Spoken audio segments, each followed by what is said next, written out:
Romans, countrymen, lend me your ears. Or however the saying goes. Hi, everybody. This is Lyrical Miracle 9608. Or if you are here watching from Rebel Badge Club, hello to Rebel Badge Club. I am Luke David, as you all know me. Or just Luke will do for like anyone. That's sufficient for everyone watching this. So why am I greeting my YouTube channel and also Rebel Badge Club? Well, because after days of attempting to do introduction videos to this playlist, and after like many trial and errors, I realized after deleting the original videos that it turns out I should probably put them on public anyway. Like, I don't know for certain, so don't quote me on it, but as far as I know, when a video is unlisted on YouTube, you have to have the direct link to it to be able to view it. Now, if an unlisted video appears in a playlist, that I don't think counts as a direct link. It might not. I'm not exactly certain. I actually have no idea which one of the two it is. So, rather than risk it, why not just make it public? I have nothing to hide. So, hi everyone, welcome to my Color Me Happy playlist. I can speak words. Don't you judge me. It's been like, I've been working on this playlist for like 3 days. Please don't judge me. Anyway.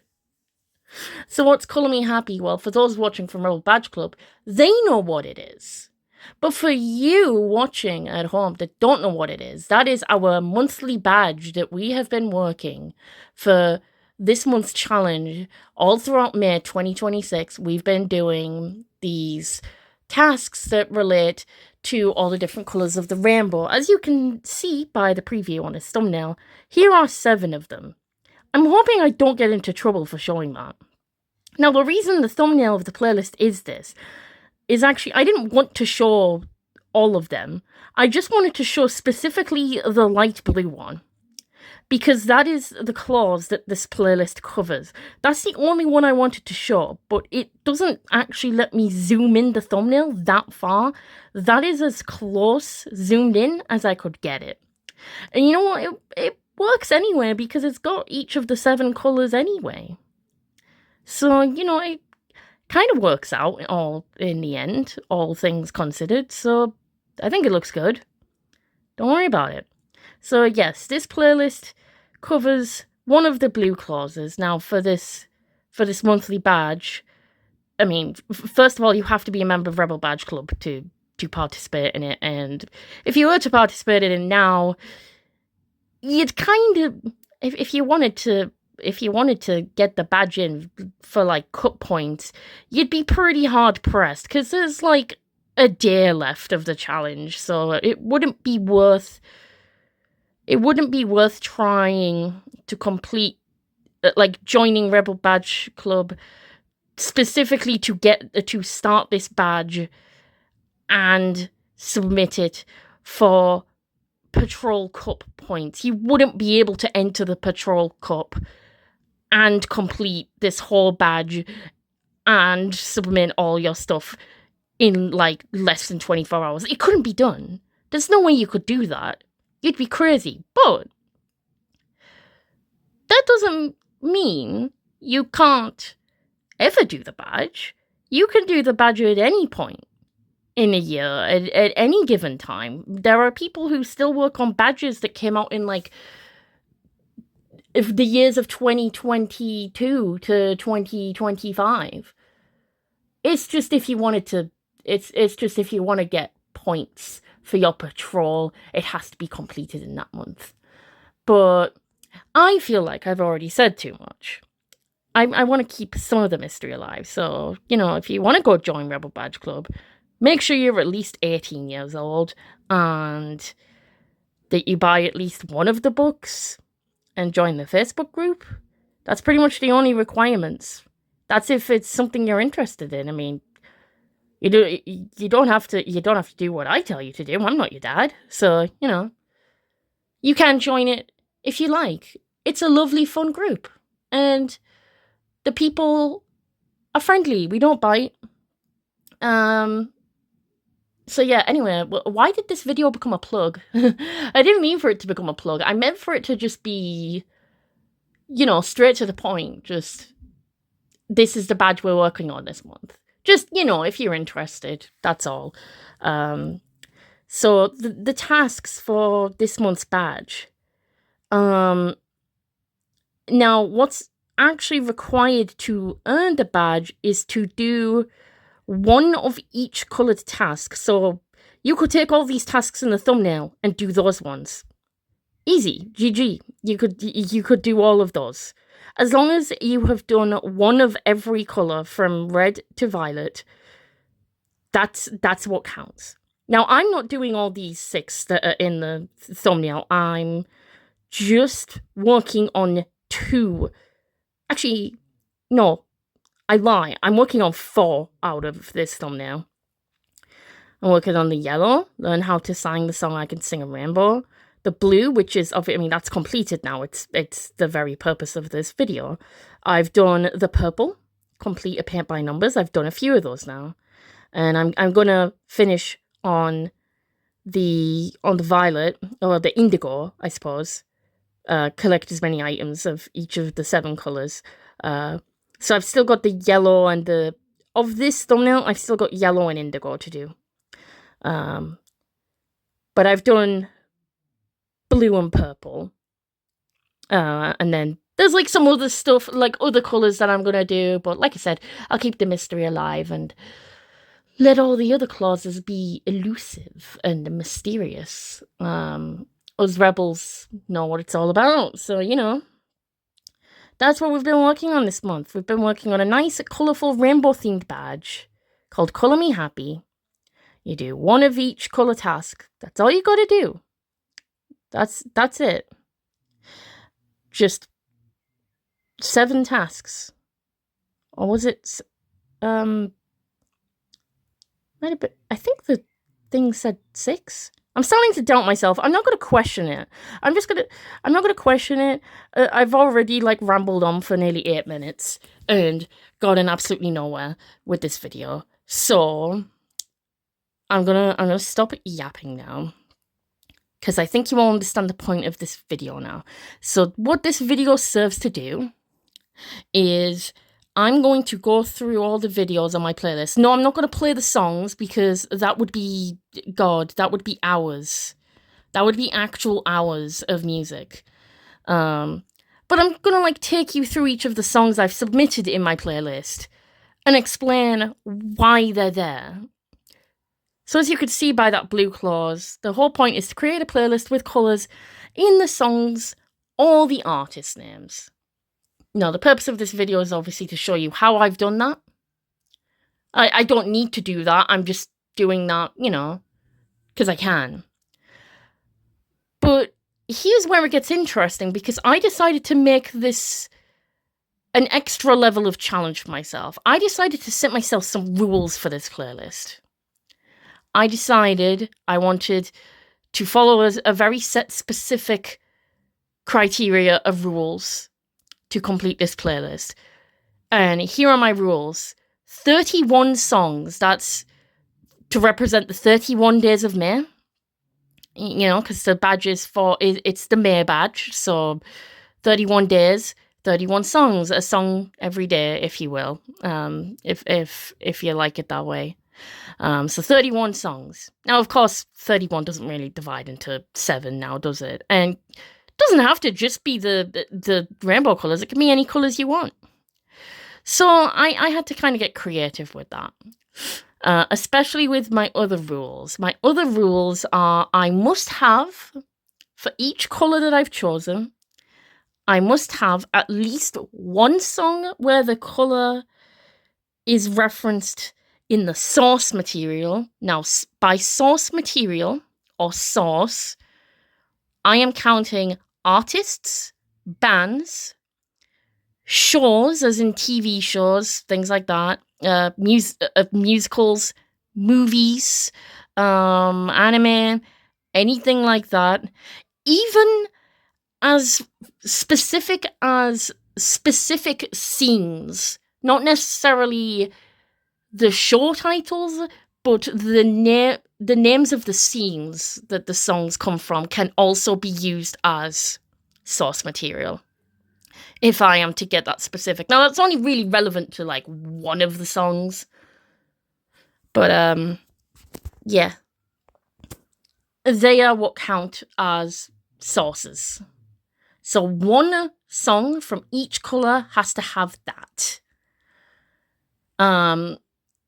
The other song, the second song of that colour, now it doesn't have to be the second, it can be the first or the second, doesn't matter on the order. However, I decided to have it in a specific order so it was a nice pattern to the best of my ability.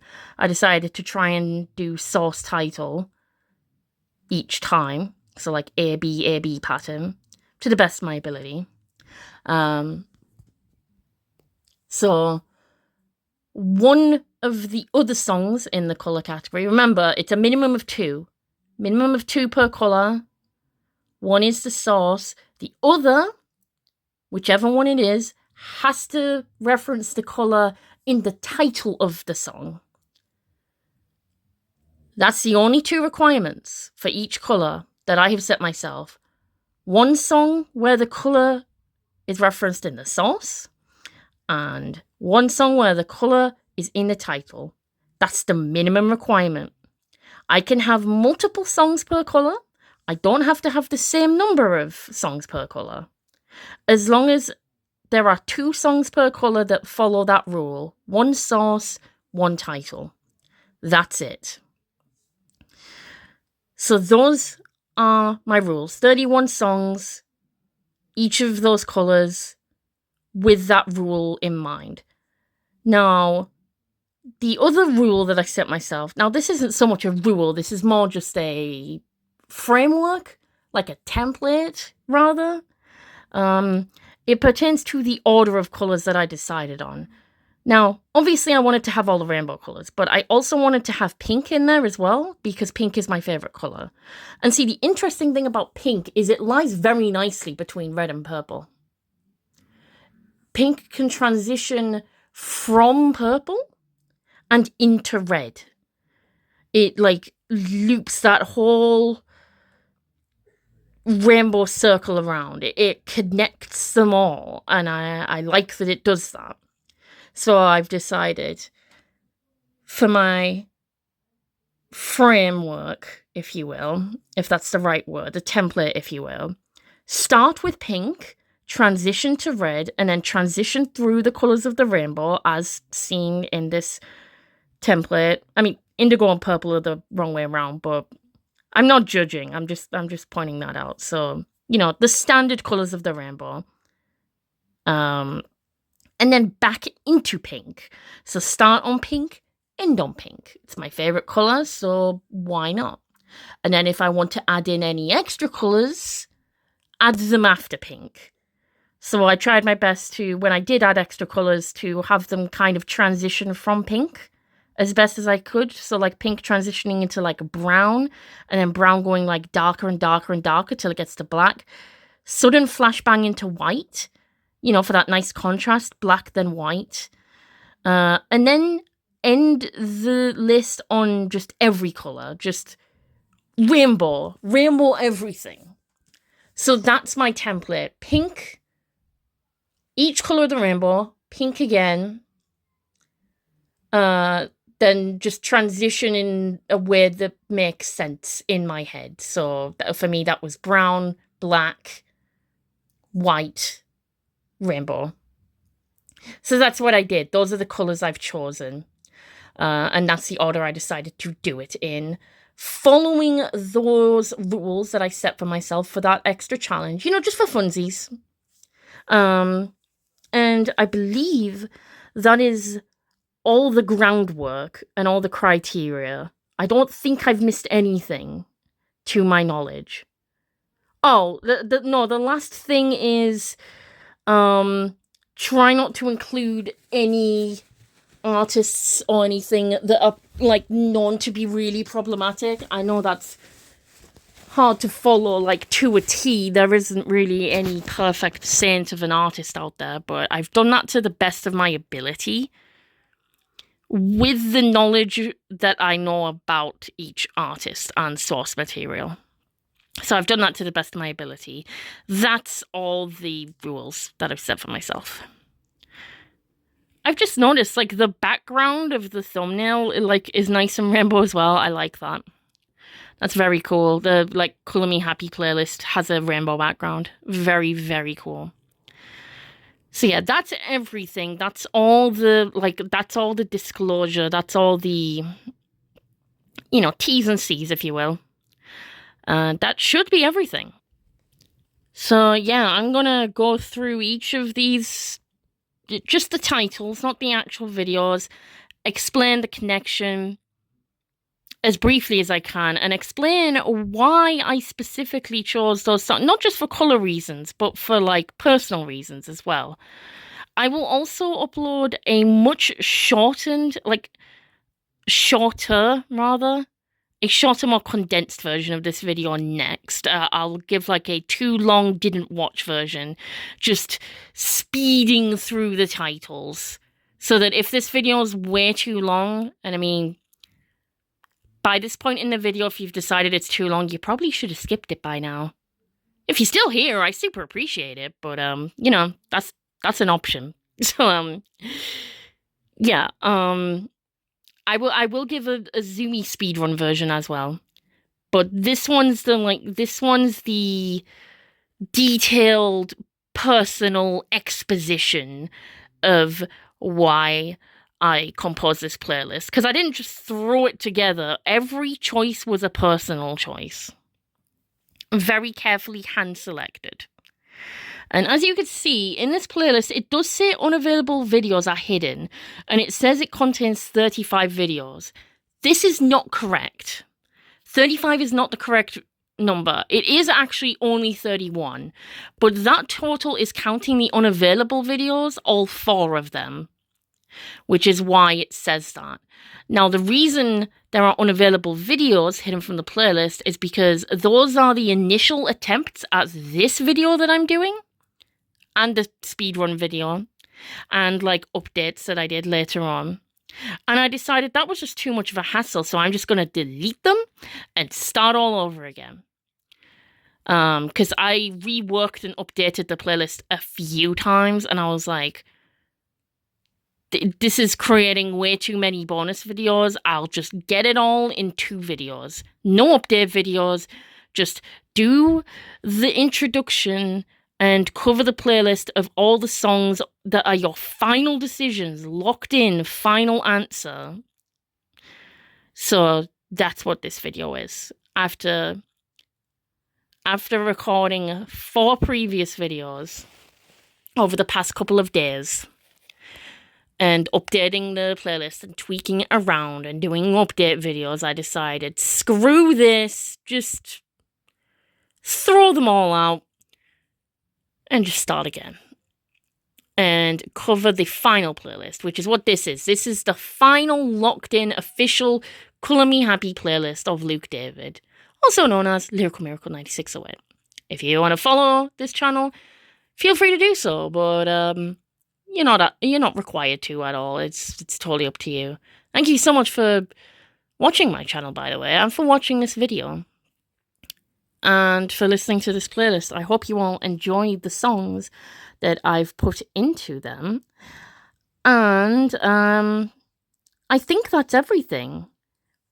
This video has taken 20 minutes to get up to this point, so I'll make sure to clarify that this video is entirely skippable, and to skip ahead to 20 minutes if you don't want to hear all the rules and formalities and stuff like that. But honestly, it would be better to watch the whole thing if you can, but you don't have to.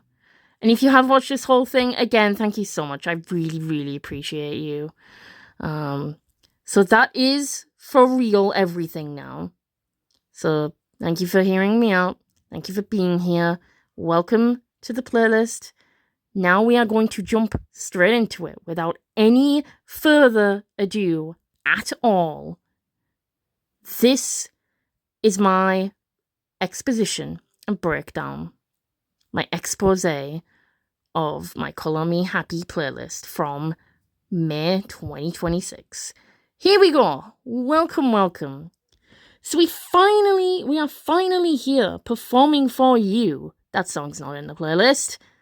Get out of here. Banger song though. No, we are jumping straight into the colour pink, like I said we would. That's where we're starting, and we've actually got 3 pink songs.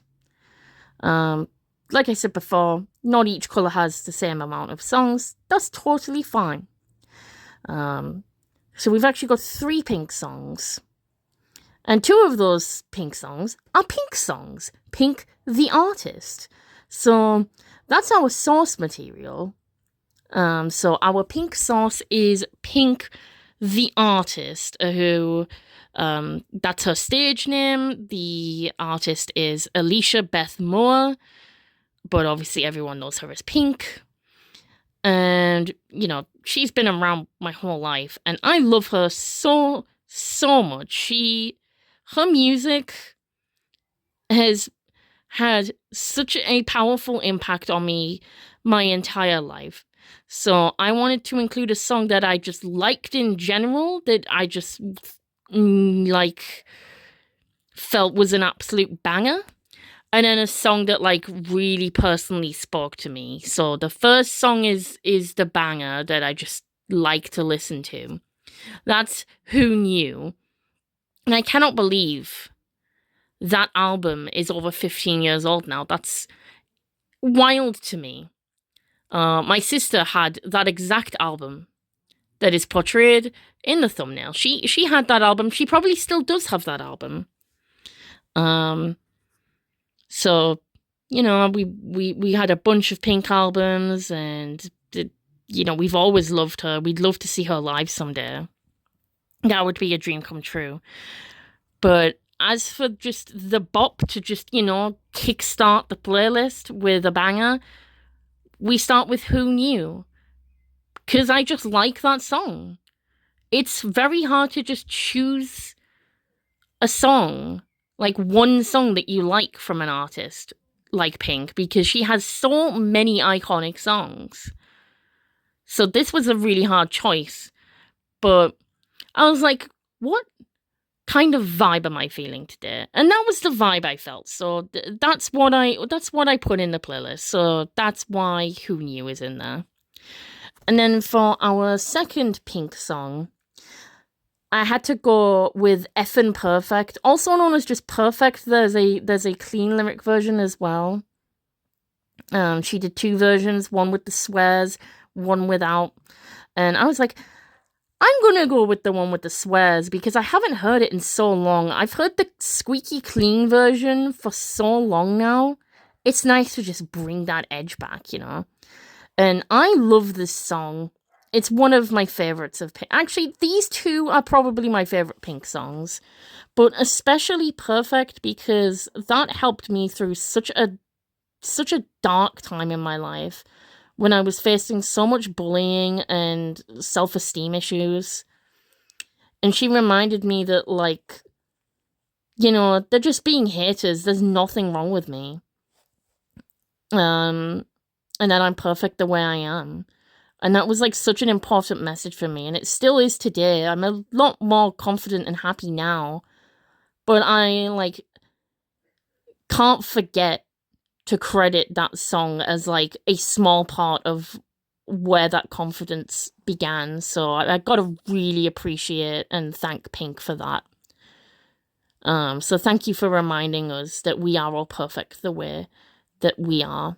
Obviously, there's always room for improvement. Like, you can always better yourself as a person, but that's not the point of the video. Like, that's not the point of the song. The point of the song is that, like, you fundamentally as a person, there's nothing wrong with you. And people are just silly little haters. And, like, don't let them drag you down, you know? So that's such an important and special song to me. So those are my favorite Pink songs that I had to put in there.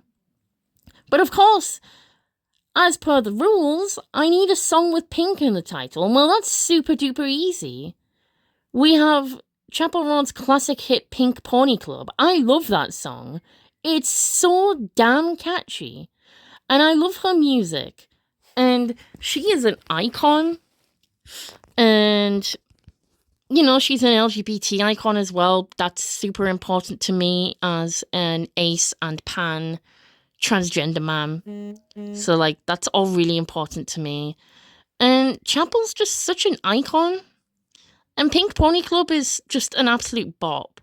And now, if you remember the rules that I went through, at no point did I ever say covers aren't allowed. Now, I was going to have the original Pink Pony Club in this playlist. But when I looked it up, I found that Anna Pantsu had done a cover of it. And now, Anna, I love her. I love her channel, and I love her covers, and I love her voice. She is a lovely person, and absolutely amazing. And I was like, she did a Pink Pony Club cover? What? So, naturally, I had to just eat this right up. And, you know, like, the videos aren't showing as fully watched. I promise they are. YouTube is just a bit busted like that. But I listened to the whole thing and I was like, yep, that was chef's kiss, as I expected it to be. So I was like, this is absolutely going in the list. And that covers the pink section, at least the first pink section anyway. So now we move on to red. And now red also has 3 songs. This actually took quite a bit of revision. It took me a few tries to get the red section the way I wanted it to. I tried Rhythm of the Night from Moulin Rouge at one point as source material, you know, rouge being French for red. But I threw that out. And I juggled a couple of ideas and eventually settled on these 3. So now I've got to have Route 4 from Pokemon Blue and Red. Now, yes, it is Blue and Red, but it's the exact same game. It's just different version, different version. All Pokemon games have at least another version of the same game. So for this part of my playlist, I'm counting it as Pokemon Red, like just Red. Now, I could have sworn this song was Route 5, but it's been a very long time since I've played Pokemon Red and Blue, so I'm just gonna take their word for it that it's Route 4. Whether it is or not, I don't know. But like they've got the picture, like they've got a picture there, so like I'm gonna take their word for it. And honestly, that's just like one of my favorite classic Pokemon songs because it's just so nice and happy and adventurous. You know, I grew up with Pokemon. It's been there my whole life. I mean, I'm the same age as Pokemon. It came out like 7 months before I was born. Sorry, that's not true. Like 6 months before I was, like closer to 6. Little bit over 6 months. So ever since I was born, Pokemon's just always been there for me, you know? And I grew up with it.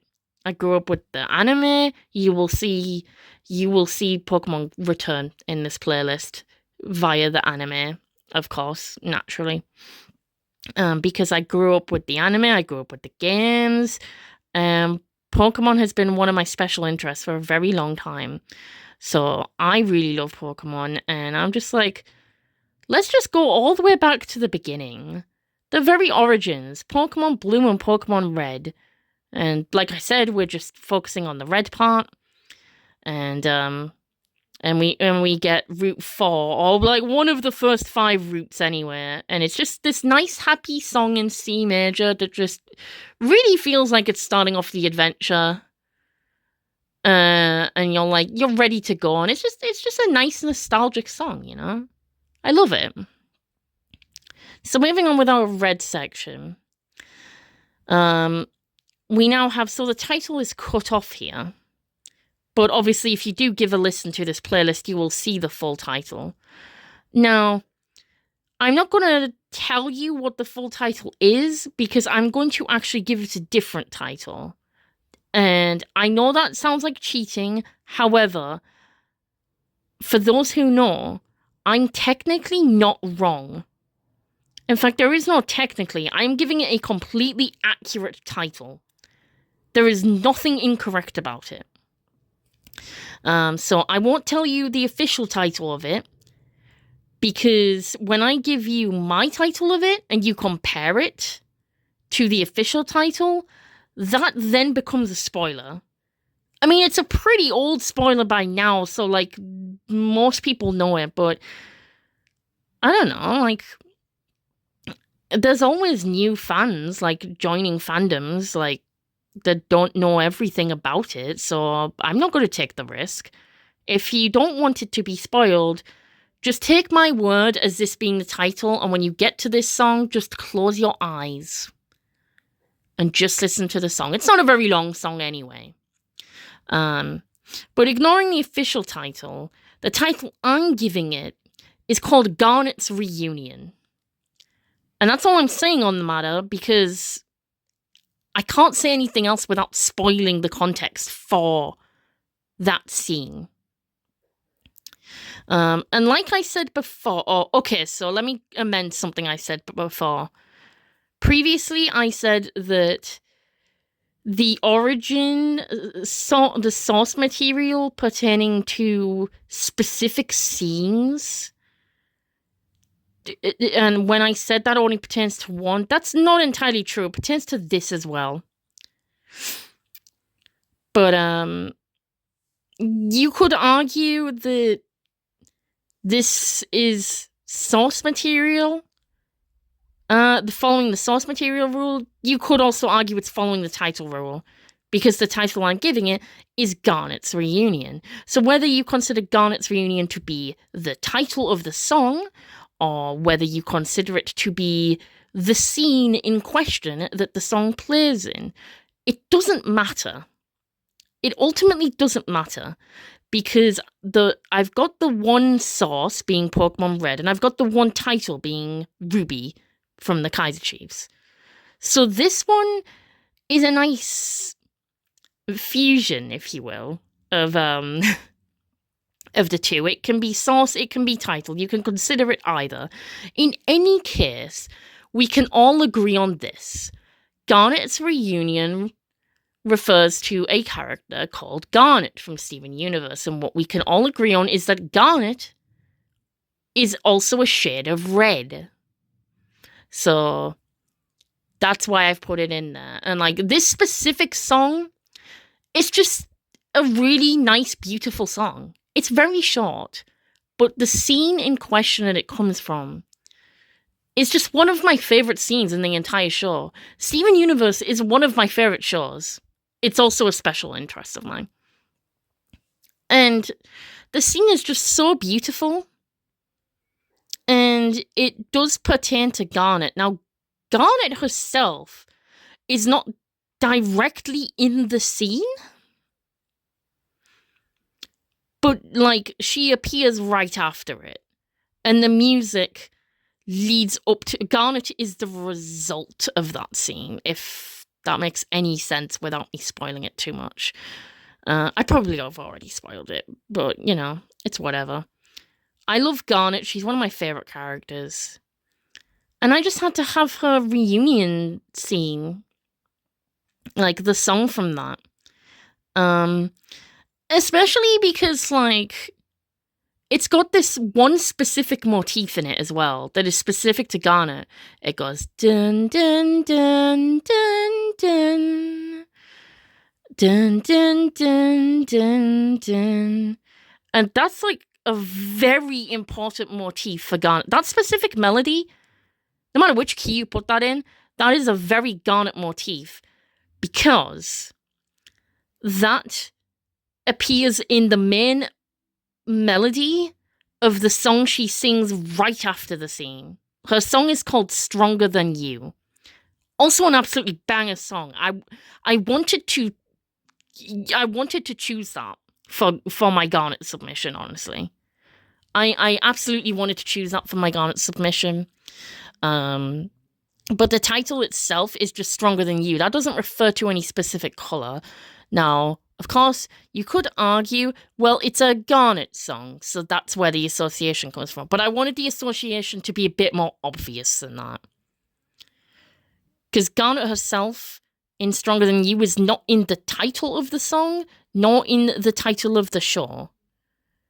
And, like, okay, like, probably absolute nonsense, because I've definitely made bigger stretches than that in other videos. But hear me out. I just wanted a nice, short Garnet bit. I didn't want to... Because, like, there's plenty of songs she sings. She sings in a bunch of songs because she's performed by Estelle, of all people. So, like, she's obviously going to have some banger songs. And it's like, I don't want to choose between them. They're all amazing.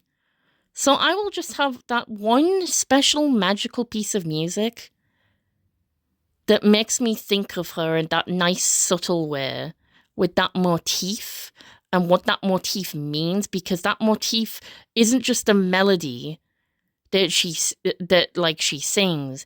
It has meaning. It has lore meaning.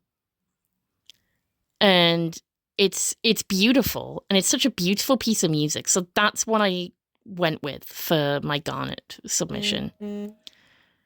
So after our Garnet shade of red, we now get to our Ruby shade of red. Now we've had our origin. Now we've had our hybrid of origin and title. Now we have our title, Ruby by the Kaiser Chiefs. I love me a bit of rock. And I want to try and get in as many genres in the playlist as I can. I want to get in the rock that I like, the pop that I like, the video game music that I like, the musical theatre that I like, all those good magical things. So, gotta have a bit of, bit of rock from bands that I've grown up with and loved my whole life, such as the Kaiser Chiefs. So, I decided to put in Ruby. What else would I have? I mean, there's plenty of songs that have, like, red in the title and stuff. But if I had to, like, pick a song, like, what's my favourite song where the title is a red reference, it would have to be Ruby by the Kaiser Chiefs. It just slaps. It's just a banger, and you can't convince me otherwise. Even if you don't like rock. You gotta admit it's catchy, right? So... now we've done the red section, now we move on to the orange section, and orange was quite tricky. Because there is only one artist that I can think of that has orange in his name. And I don't know if I'm even remembering it correctly. This might not even be his name. I could be completely making this up. But I'm pretty sure one of the Take That members is called Jason Orange. And, like, I don't know if he's ever done any solo music. So I didn't want to just do Take That and have, like, a big stretch with that. As for song titles, I only found 2 titles that had orange in the name. And now the songs were fine. There was nothing wrong with them, but they were just kind of I was like, they're all right. They don't really jump out at me or anything. And I want songs in my playlist that I really like. So I was like, okay, I'm going to have to get inventive here. I'm going to have to get creative and actually look for some new songs that I have not heard.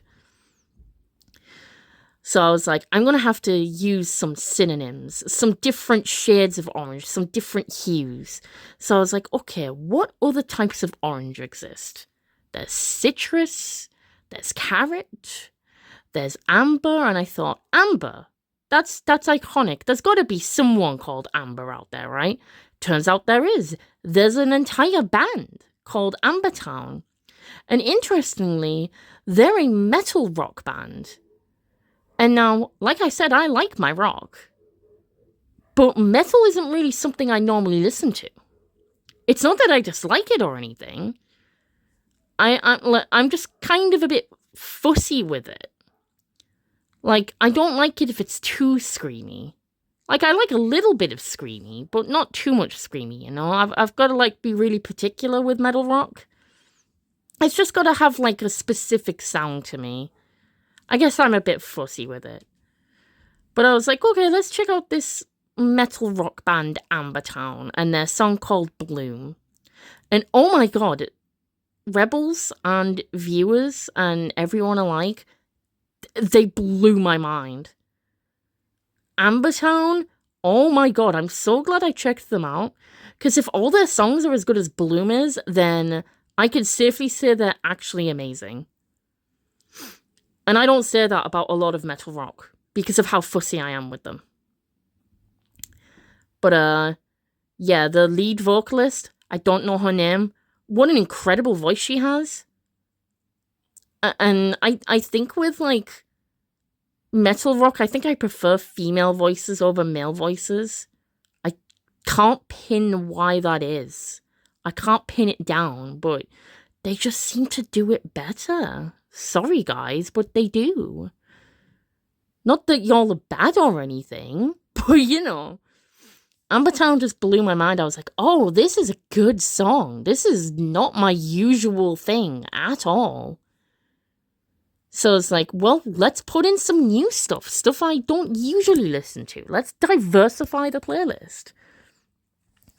I have music that I don't typically listen to, but I like the sound of.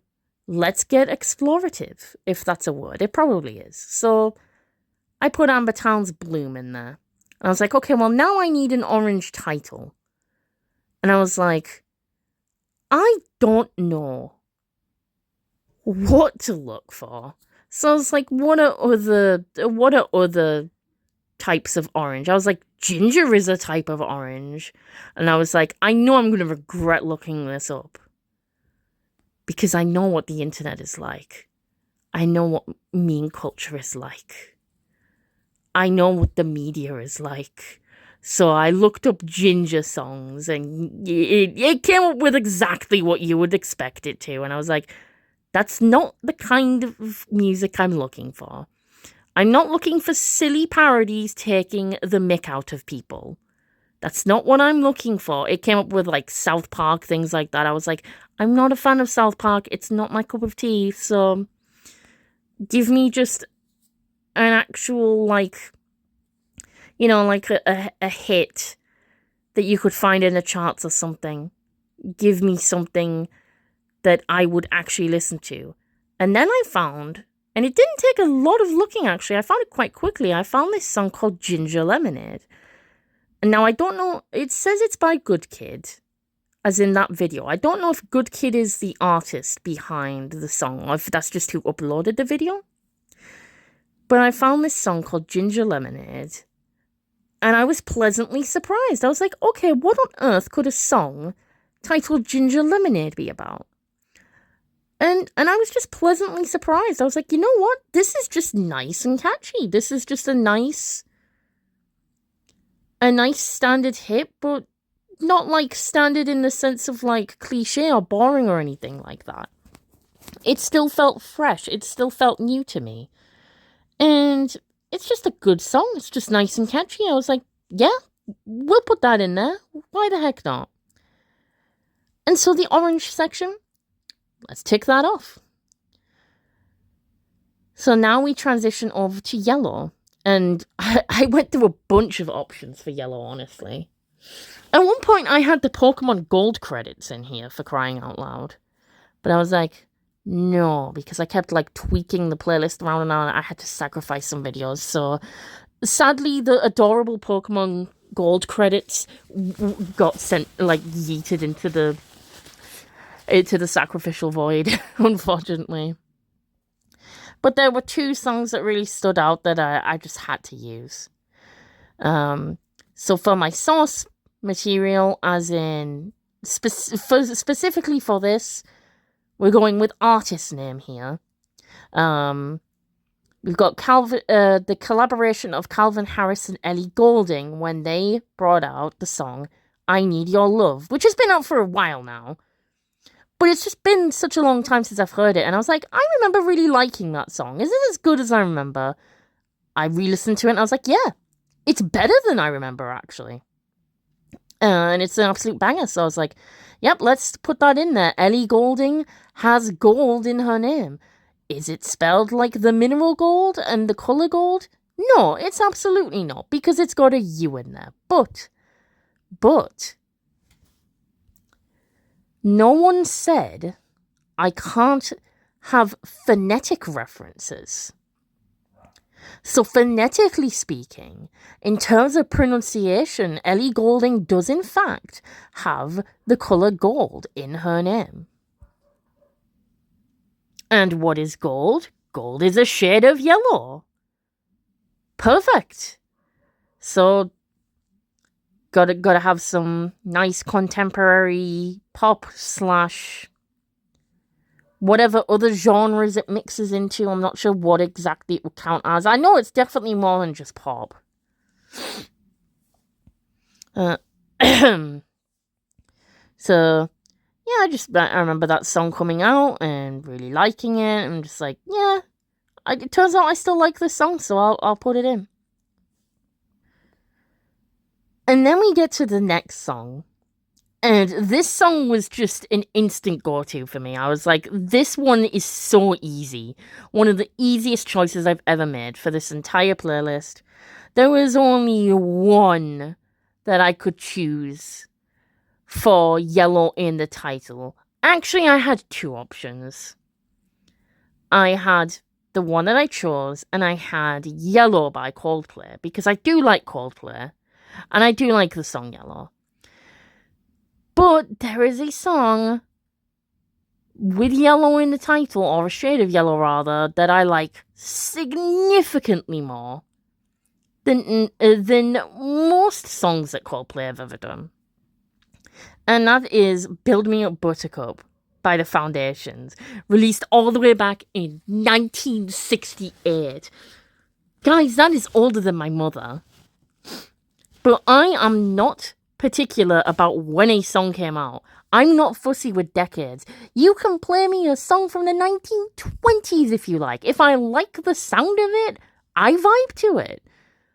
I can like a song from any time period at all. I don't care. If it's got a good sound, I'm gonna like it. And Build Me Up Buttercup, that's a particularly nostalgic song for me. That that's been a part of everyone's childhoods at this point. And it's just always been there, and like people still listen to it now. It still plays on radios now because it's such a classic. Like, who doesn't like this song? Name one person that doesn't like this song. I will fight them. I'm kidding. I'm not gonna fight anyone. But it's so catchy. And I never knew they did a lyric video. Like an official lyrics video to this. Oh, you know what? I missed something from my disclosure earlier. A rule that I set for myself. I missed a rule earlier. I specifically set a rule that I don't want to use any music videos, like official music videos. The only exception to this is Amber Town. That's the only exception. Because like I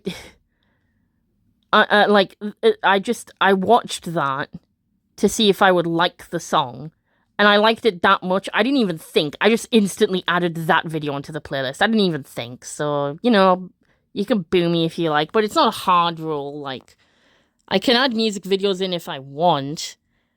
It's like, it's one of those soft rules that I follow to the best of my ability. Just like, try to use album art or lyric videos, that kind of thing. I've done that to the best of my ability, because then it just lets me focus on just the song rather than what's going on the video. Does that make sense? I hope it does. So yeah, that's the only exception. And Build Me Up Buttercup, I was like, oh, it has an official lyric video, let's go. And it's so groovy, and I love it. It's so whimsical. And I love whimsy. We all need more whimsy in our lives.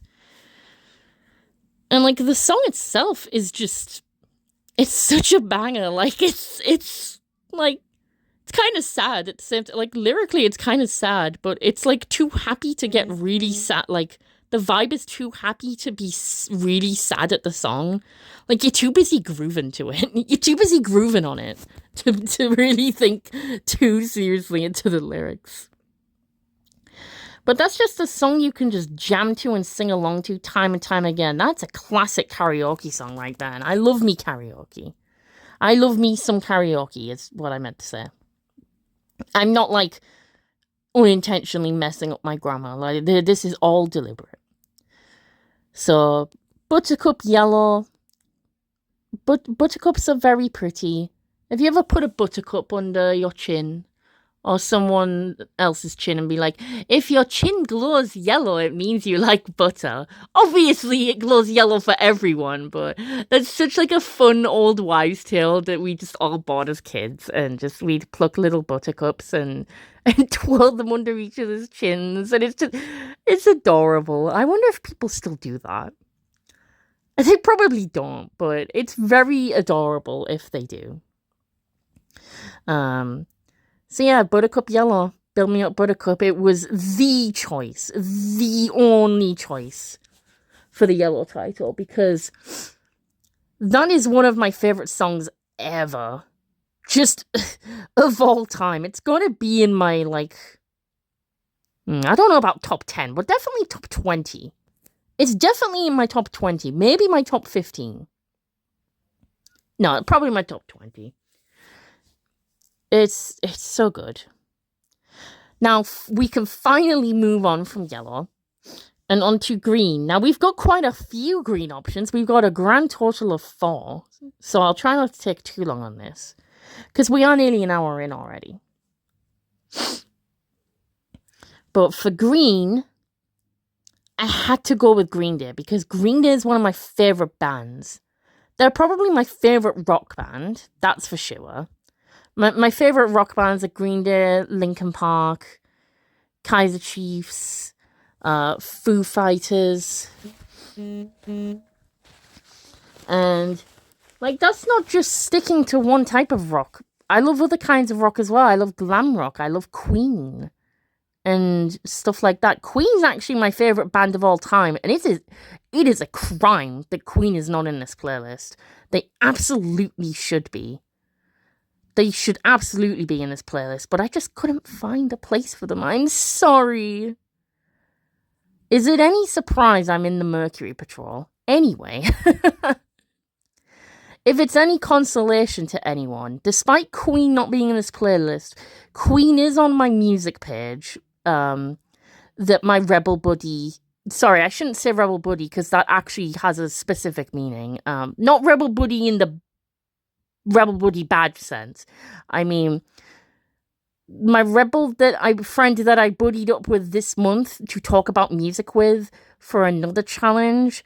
We talked for a while about, like, our music tastes and stuff, and obviously I had to mention everything that I could, and Queen's absolutely on that page, so they are in this playlist in spirit.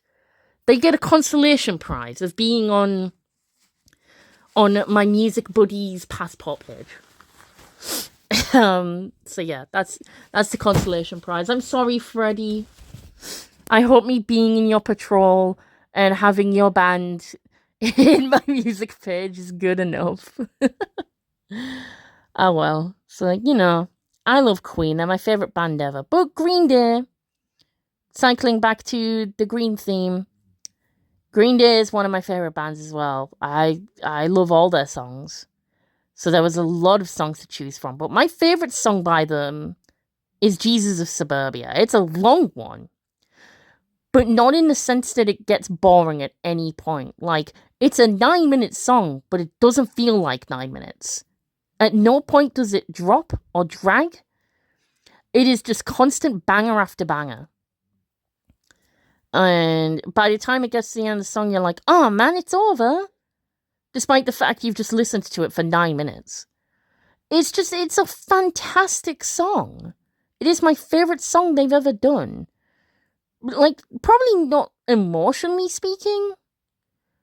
It's probably not emotionally my favorite Green Day song, that would have to be Wake Me Up When September Ends. That's for multiple reasons, actually. One, because of what that song stands for, and I will never make September jokes, by the way. I'll never make jokes pertaining to that song title, because I know what that song stands for.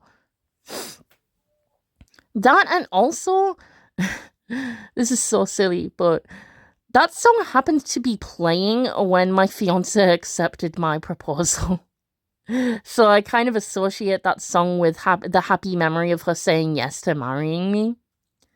That song wasn't playing, like, deliberately or anything.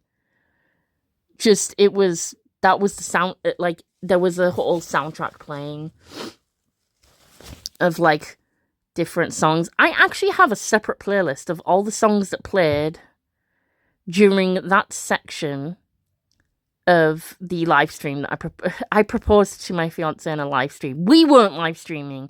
A friend was live streaming. And I proposed to her in the stream chat. And I have a separate playlist. It's so silly in hindsight, but we have no regrets. So I have a separate playlist of all the songs that were playing in that, like, I don't know, might have been 20 minutes or so in that, like, time period of when I, like, proposed to her, and she accepted my proposal when Wake Me Up When September Ends was playing. So, really, I should have put that song in the playlist, because that has so much meaning to me now. Like, that has so much personal meaning. But I'm not going to put it in this playlist. I'm going to keep it in its own separate playlist that I have called the Proposal Playlist. It has its own honorary place in that. So that can be its, like, sacred, unique place.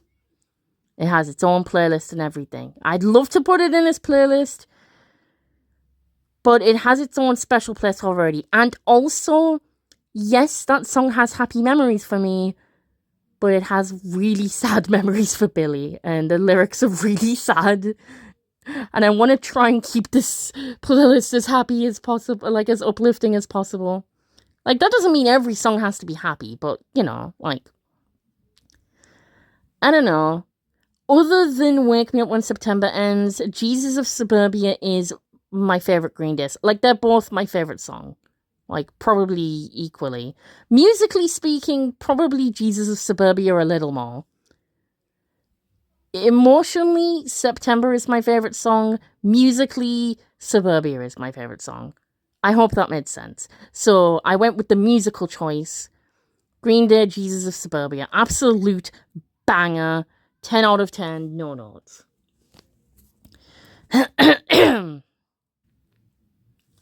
So now, after nearly an hour, we finally move on to the next Green song, which I only just added into this list, actually. I only just added it in. Because I decided, you know what? I don't have enough video game music in this playlist. That's one of my favorite genres of music ever. Video games are a huge part of my life. And I gotta have at least one Sonic song in the playlist. So, like, I mean, Sonic's probably my biggest special interest of all of them, so... Originally, I had Wishing Upon the Chaos Emeralds from Sonic the Hedgehog. That's the official title. I'm not talking the original Sonic the Hedgehog game. I'm talking what we, the fans, know as Sonic 06. Because it came out in 2006. It's actually considered one of the worst Sonic games. And I understand why. But personally, there's a lot I like about the game. And the music is one of those. And I was like, okay, let's have a Chaos Emerald song on account of emerald being a shade of green. But I thought, no, you know what? There's only one song I can go with for Sonic and Green, and that's Mecha Green Hill Zone from Sonic Chaos. And the reason that is because Sonic Chaos is my favorite 2D Sonic game. And it is one of the only Sonic games I have ever completed. In fact, it is one of... hold on. I might be repeating myself. See, I think I just said that's one of the only 2D Sonic games I've ever completed. And then I was about to say, also one of the only Sonic games I've ever completed. But I think I forgot to say 2D in the previous sentence. I just wanted to clarify that so I didn't repeat myself. So just to summarize what I was trying to say, Sonic Chaos is one of the only 2D Sonic games and overall Sonic games that I've ever completed. I've actually never completed a 3D Sonic game. Never. Ever in my life. The only Sonic games I've completed are Sonic 2 and Sonic Chaos. And I think that's it, actually. That might be it. Okay, technically Sonic 3. I haven't completed the full Sonic 3 and Knuckles, but I have completed the Sonic 3 portion. So as a standalone game, I've technically beaten Sonic 3. They're the only Sonic games I've beaten. And Sonic Chaos, that has a special place in my heart. You can ask anyone I know from the Sonic fandom, and they'll tell you. Sonic Chaos has such a special place in my heart, because that is one of the earliest games I have any memories of playing. And I associate that game with learning how to play games. So when I think like, okay, what games did I actually play in order to learn how to play video games? Sonic Chaos is one of them. That like laid the foundations for me. And I never actually beat the game as a kid. I was an adult when I beat it. But that makes it all the more special for me. And every song from Sonic Chaos is just banger after banger. And Mecha Green Hill Zone is actually probably my favourite song from that game. Which checks out, because then I can use it as green. Now, most people know by now, Green Hill Zone, not Mecha Green Hill Zone, but Green Hill Zone itself is the very first level from the very first Sonic the Hedgehog game. Now, Mecha Green Hill Zone, I don't know the lore behind that, but that is a separate level. And it is just in Sonic Chaos. And what's really fun about that song is that it's already an existing song in other Sonic media, just in different flavors, if you will. So in 1993, Sonic CD came out. Sonic the Hedgehog CD. And actually, let me correct a previous statement. I have completed Sonic CD. Not with all the emeralds, but I have completed it. The only Sonic game I've completed with all the emeralds is Sonic 2. That's it. I still to this day have not gotten every emerald in Sonic Chaos. I will do that someday. I will. But my point is, when Sonic CD came out, the soundtrack differs depending on whether you're playing the original Japanese version or whether you're playing the North American version. Now, the North American version, in the introduction, in the cutscene that introduces the game, it plays a song called Sonic Boom. Whereas in the original Japanese soundtrack, it plays a song called Toot Toot Sonic Warrior. Now, that sounds like a very silly title, but hear me out. It's better than Sonic Boom.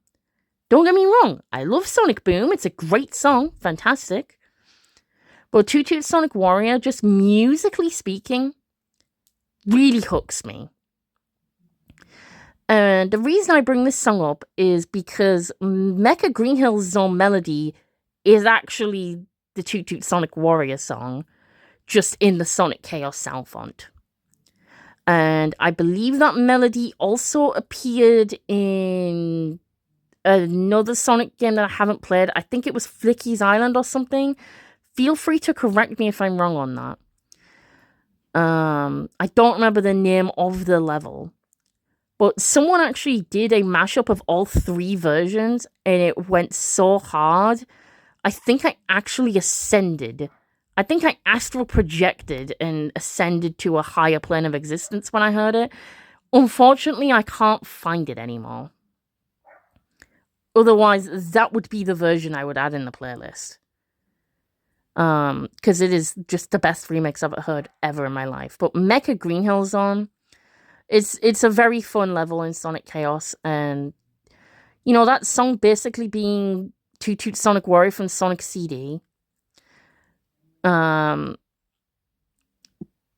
just makes me so happy. I love when music like comes back in different renditions, you know? I don't know if Mecha Green Hill Zone or Toot Toot Sonic Warrior came first. I don't remember what year Sonic Chaos came out. It might have been the same year. I think it was in between Sonic 2 and Sonic 3, so probably. I don't know which one was first, but that doesn't matter. What matters is Mecha Green Hill Zone absolutely bops. It's also a super ridiculously easy level to beat. I mean, okay, some bits are tricky. If you, like, don't know your pathing, you can kind of get a bit messed up, but if you know, like, really easy paths, it's very easy to beat, and the boss fight at the end is just the easiest thing ever, if you know the strat. And you can still use that strat in other Sonic games as well, which just anytime I use it in another Sonic game, I think, this is Sonic Chaos Mecha Green Hill Zone. And just, it all cycles back to that. Like, that's where my earliest Sonic memories formed, in Sonic Chaos. And it's such an important game to me, and I love it a lot. And I love Sonic a lot. I'm very normal about it. Wink, wink. Anyway.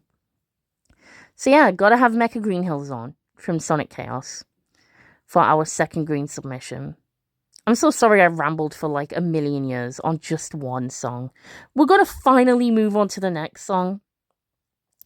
And that is our one musical theatre submission, which is crying because as a big musical theatre nerd, there should be at least half a dozen musical theatre songs in this playlist, but I couldn't find a place for them. Even then, this one was such a stretch. I had to find an excuse to put it in. But Avenue Q is probably my favourite musical ever.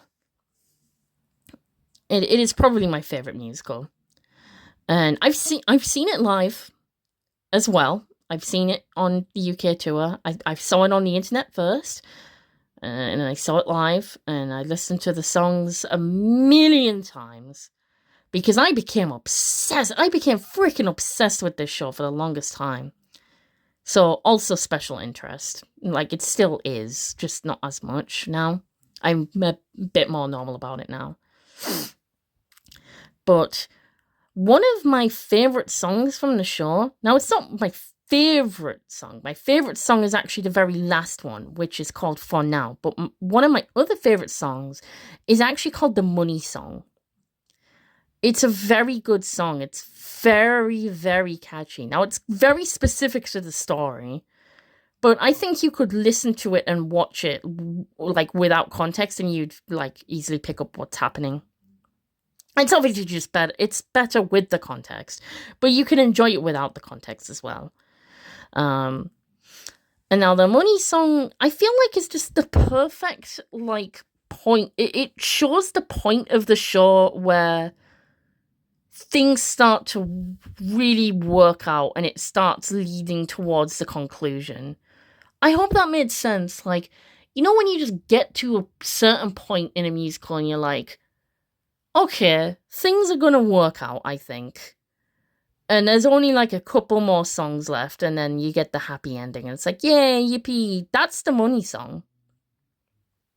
It's like when things start to look up again and it just, you know that all the loose ends are going to get tied up and everything's going to work out. So it makes me really happy. The song is hilarious, by the way. The song is hilarious. But it's also really catchy and good, and I always love me a song that ends in C major. That's always really cool. And of course, I put this in for the green reference because if you don't believe me, I will prove it to you right now. Money counts as a color. There is such a thing as money green, and I'm about to prove it to you right now. Money green color. There it is. Ignore the AI. We don't like AI. Money green, everyone. It has a hex code and an RGB code and everything. It's actually a very nice green. And there are, of course, different shit. Okay. Okay. I like that shade. I like Crowdflower. Dark money green. I like that one. That's very nice. That one's too bright, I think. It's nice, but it's too bright. I like that one. And I like that one. But yeah, money green, everyone. It's real. Believe it and accept it in your hearts that money green counts. So yeah. And then we finally end the green section with Evergreen by Westlife, because I grew up with Westlife and boy bands in general. That's why it transitioned straight from one boy band to another. Because I could have had the green section in any order. But given that I had two boy bands, I was like, I'll put them back to back. And amazingly, those two songs back to back, it's incredible because they are both in C major and they both key shift into D major at the end. So they already have so much similarity. Like structurally, they sound very similar. But they are their own unique songs that definitely sound at least different enough. You could definitely tell they're both, 2000s boy bands, but I don't care because I grew up with 2000s boy bands and I loved them. And I still love them. I don't care what anyone says. So, YOLO. So our final choice for the green section is Evergreen. And funny enough, when I decided on this song, I couldn't actually remember who had sung it. I was like, I remember the song's called Evergreen. I remember it's in C major. I remember it key shifts into D major. And the only lyric I remember is, make it last and make it evergreen. And then some, really nice guitar bits. I could remember the chord progression and everything. But I couldn't really remember anything. Oh, no, I do actually remember some of the chorus. I'm gonna take this moment and make it last forever. Okay, so I remember the lyrics to the chorus. But I'm not gonna sing the whole song. We've already wasted a lot of time. But that's all I could remember. I was like, okay, I remember the chorus and the title, and that's it. I was like, who sang it though? And I looked it up and I was like, oh, of course it was Westlife. Who else would it be? And then when I give it another listen for the first time in, I think it's been about 18 years, give or take, since I had heard this song. And I was like, oh yeah, of course that's Westlife. I could vaguely remember, their voices and everything. I just somehow forgot it was Westlife. And I was like, yeah, that makes sense. And they did a bunch of songs that I really like. But for the sake of the green theme, I was like, I really liked Evergreen. And I haven't heard it in a long time. Let's give it another listen. And I was like, oh, yes. This takes me back. So that's there. And then topically, moving on to the blue section, we get another very structurally similar song, also by a boy band from the same era of time. Starting off our blue section with only the two songs for this one. And they're both just standard shades of blue. They're not specific. It's just a nice, classic, simple section. And that's because the blue choices were the easiest choices ever in the world for me. I knew exactly what I wanted. Well, pretty much exactly what I wanted. Let me explain. There were two things I knew for certain going into this section. There was, the first one being, I knew I wanted Blue, the band, the boy band that I grew up with. I went to their very last concert in 2004 before they split up. And I was very sad. I loved the concert. I was 7 or 8 years old. I think I was 8. So I'm guessing it was probably at the end of the year. I was gutted because they were like, we are going to be together forever. And then they split up, like, right after. I was like, you lied. I felt so betrayed. But I still loved them anyway. And I was like, you know what? Good luck. Whatever they choose to do now, you know, I salute them. And then they came back. And I was so normal about it. You can imagine how very normal and sensible I was about it. I want to go to another concert so much. But yeah, this was my favourite boy band as a kid. This was the boy band of my childhood. The boy band of my dreams. Like, I had low-key crushes on all of them. And I really loved Lee, especially. Okay, I did have a big crush on him, but it was more his voice. I'm not really as big on him nowadays. Like, he does have an impressive voice, but I was a lot easier impressed as a kid by him, I think. But no, the big crush I had was Duncan. And he got even better looking with age. He looks so much better now, and I'm like, oh god, I'm even gayer now. What the hell? How have you done this to me? Duncan, why?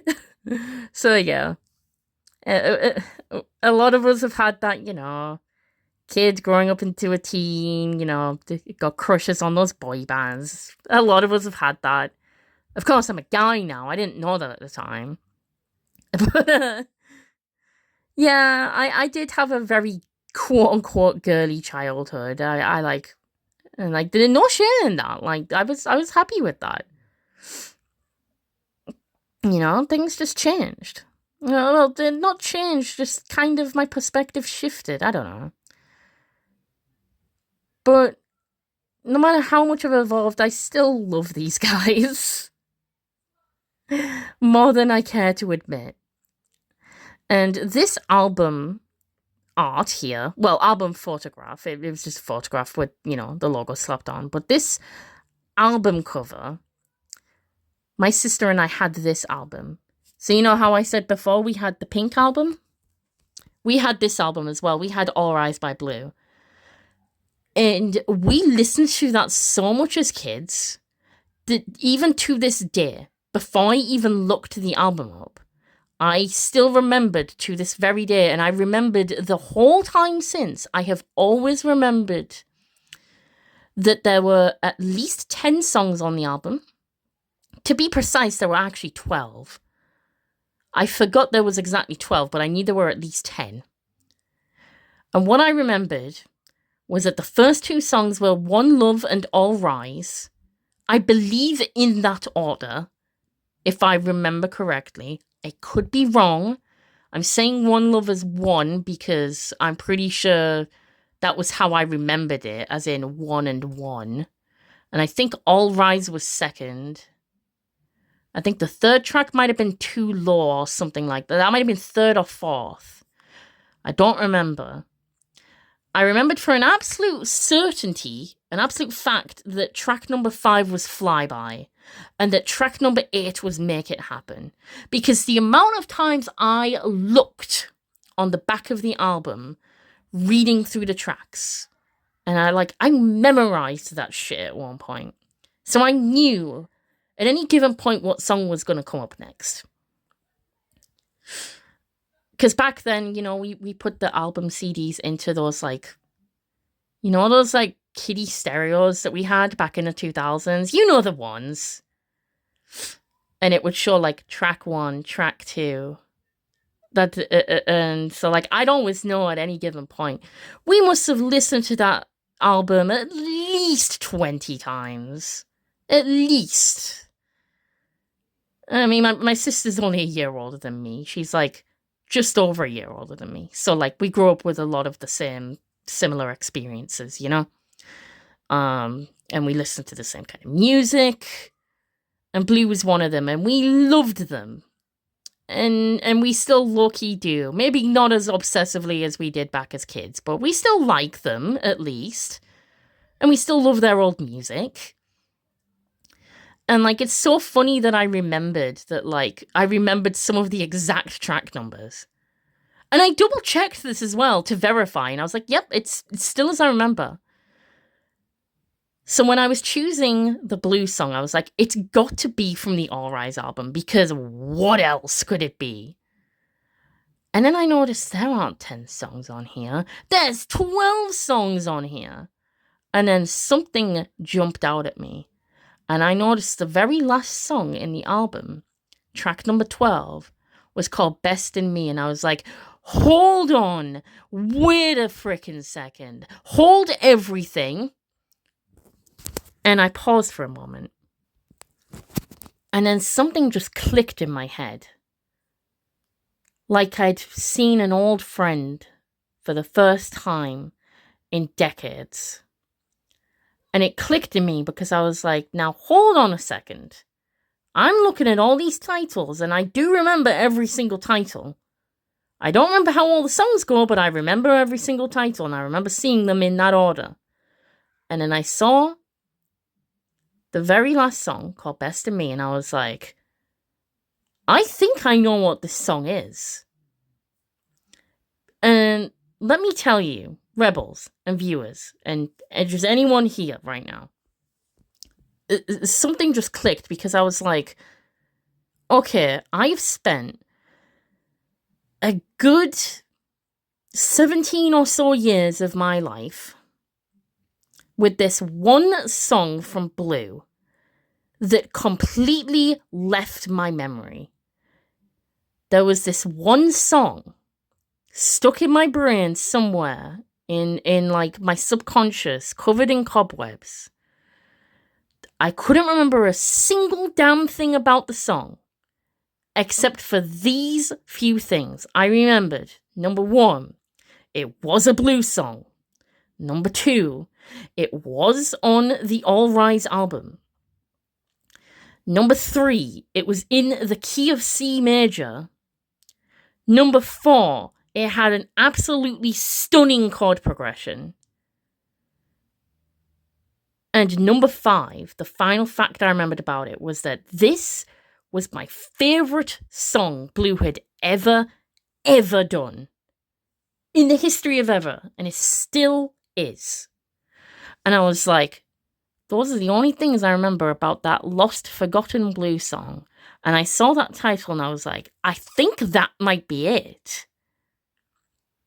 I think that's it. Because I was like, I'm pretty sure the song I really liked was the very last song on the album. Because I remember getting really sad when the album would finish. And being really happy that it ended on such a good song. And I was like, is this it? Is this that lost, forgotten song that I have not listened to in about... If I'm gonna like try and get this exact, I think the last time I ever listened to the All Rise album... Bear in mind, this album came out in about 2004, I think. The last time we ever listened to that album was in about 2006. Give or take. It might give or take a year or so.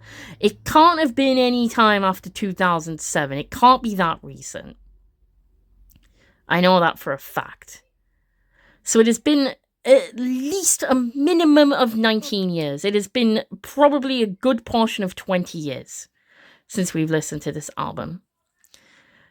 And since I've heard this song. And even when I was much younger, even back in my childhood, I had forgotten this song. Because this has been plaguing me for years. Because I don't know where that album is now. Like I said, I haven't listened to it since about 2006. And I probably forgot the song probably round about the 2008, 2009 time, which I know that doesn't sound like a very long time to forget a song, but, you know, stuff happens, I guess. So, this song went a good minimum of 15 years. Probably talking closer to 17 or 18 years. Just completely in the cobwebs of my mind. And I'd even asked my sister about it a long time ago. Long time ago. I was like, what's that one blues song we really liked? And she was like, how does it go? I was like, I don't remember. Back then, I was so young, I didn't know the names of keys. I've always had perfect pitch, so I always know what any key that any given song is. What key any given song is at any time, like 99.9% of the time. But I didn't have the words for that back then.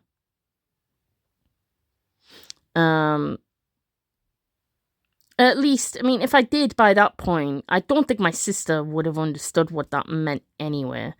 And she was like, well, how does the tune go? Do you remember any of the words? I was like, no, I literally don't remember a single thing about it.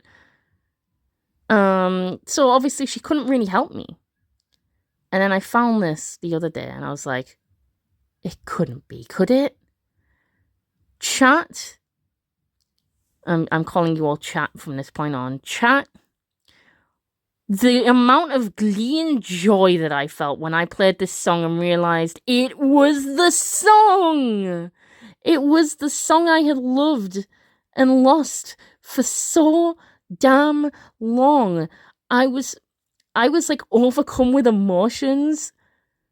I know that sounds so freaking stupid, but like, do you know how magical it is to completely forget a song, forget everything about it, to then play it, have it like remind you how it went, lyric by lyric, and I'm like, yeah, I remember that. Yeah, I remember that. And then as it's approaching the chorus, you're like, wait a minute. I think I remember how the chorus goes now, before it's even started. And then the very moment the chorus kicks in, word for word, note for note, I am singing along to the chorus that I had completely forgotten. Word for word, note for note. There was no reason I should have remembered that far ahead into the song by that point. Oh, well, not far ahead, but like at that precise moment. That felt almost not human. Well, not human, because I feel like that is a very human experience, but it felt like magic, actually. That felt like a magical experience to me. I felt like my brain experienced magic in real life. And I was just so freaking happy. And for the rest of the song, I was vibing away and even like coming along to the instrumental bit, note for note. Bear in mind, this had completely left my mind. And I wasn't like just guessing the melody and I wasn't copying the melody. I was bang on time, beat for beat. Like it had just, like I'd never forgotten it. And as it was approaching the end of the song, I was like, I'm pretty sure there's a key change coming. Like, I'm pretty sure there's a bit where the chorus, like, it plays half of the chorus, but, like, toned down. So, like, there's less instruments, and it's just more focused on the vocals. You know that whole phenomenon where songs used to do that thing where they would, like, tone down the first half of the chorus, and then as they got towards the end of the chorus, they, like, then started blasting all the instruments to restart the chorus, but with a key shift. It was, like, so popular back in the 90s and 2000s. That's what Evergreen did, and, well, okay, I don't remember if Evergreen did, like, it partially the way through, but Best of Me definitely did, and I was like, I'm pretty sure that's what's coming up. And that is precisely exactly what came up. And not because of the predictability. Like, yes, it is a predictable structure. As a lot of 2000s pop is. But this wasn't something I, like, predicted. This was something I remembered. Like, I remembered the exact structure. Every single part of the chorus. The notes. And the harmonies and everything. it all came back like it would just never been gone in the first place. And I was belting this out, and I've replayed the song about 3 times now. And I'm so happy it's now finally fully remembered, and it's back in my life like it never left. And that's just such a magical feeling, to completely forget something. So much so that you had forgotten it. Because, yes, this did plague me for years, and it bothered me because I knew there was a song I loved that I couldn't remember. But eventually I just stopped worrying about that. And I haven't thought about that in, I don't know. I don't even know. Probably since, I think the last time I ever thought about that problem I had, probably around 2012 or so. We're in 2026 now. So I had forgotten the song, and then a good half a dozen years later or so, I had forgotten that I had ever forgotten a song, so it was so forgotten that it just never entered my mind again until I found it on that playlist. And I suddenly remembered, oh, wait, I remember the problem I had now. It just suddenly hit me. It wasn't like, it didn't slowly come back to me. It hit me like I'd been punched in the face. And the remembrance was instantaneous. Like I'd never forgotten that. And then when I played the song, it all came back, and I was just like, oh my god, it's fine. The problem is solved. We finally have a freaking resolution to a 20-year-old question. What the hell was my favorite blues song? And the answer was Best in Me. Track number 12. The very end of the All Rise album from 2004. And I'm so happy that now it's back in my life. I shouldn't have such a strong emotion and reaction to a song, but at the same time I should. I feel like it's completely valid because, like, I have such a personal relationship with my memory, like the concept of memory, like my short-term and long-term memory, like the entire memory storage of my brain. Memory is an entire concept and all the intricacies within it, and anything relating to memory I have a very deep and personal connection with. That is an emotional, personal thing for me.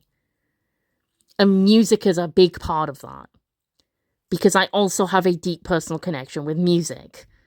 You combine the two, and it's chef's kiss. It's magic. And that is the magic I experienced yesterday when I found that song and added it into the playlist. I was like, that's it.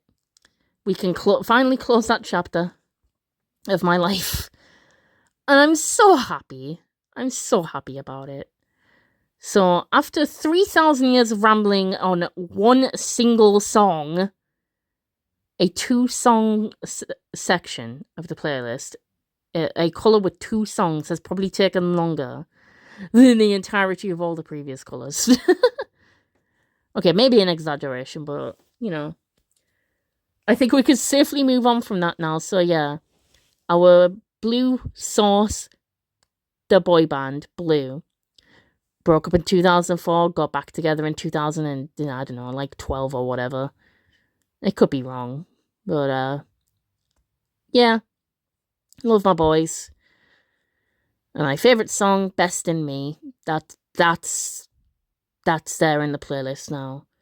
And then for the final Blue song, we just get another general shade of blue. No specifics, but that's okay. We can keep it classic. We can keep it simple. There was only really one choice left at this point. For an actual song with blue in the title, there was only one objectively correct answer for me.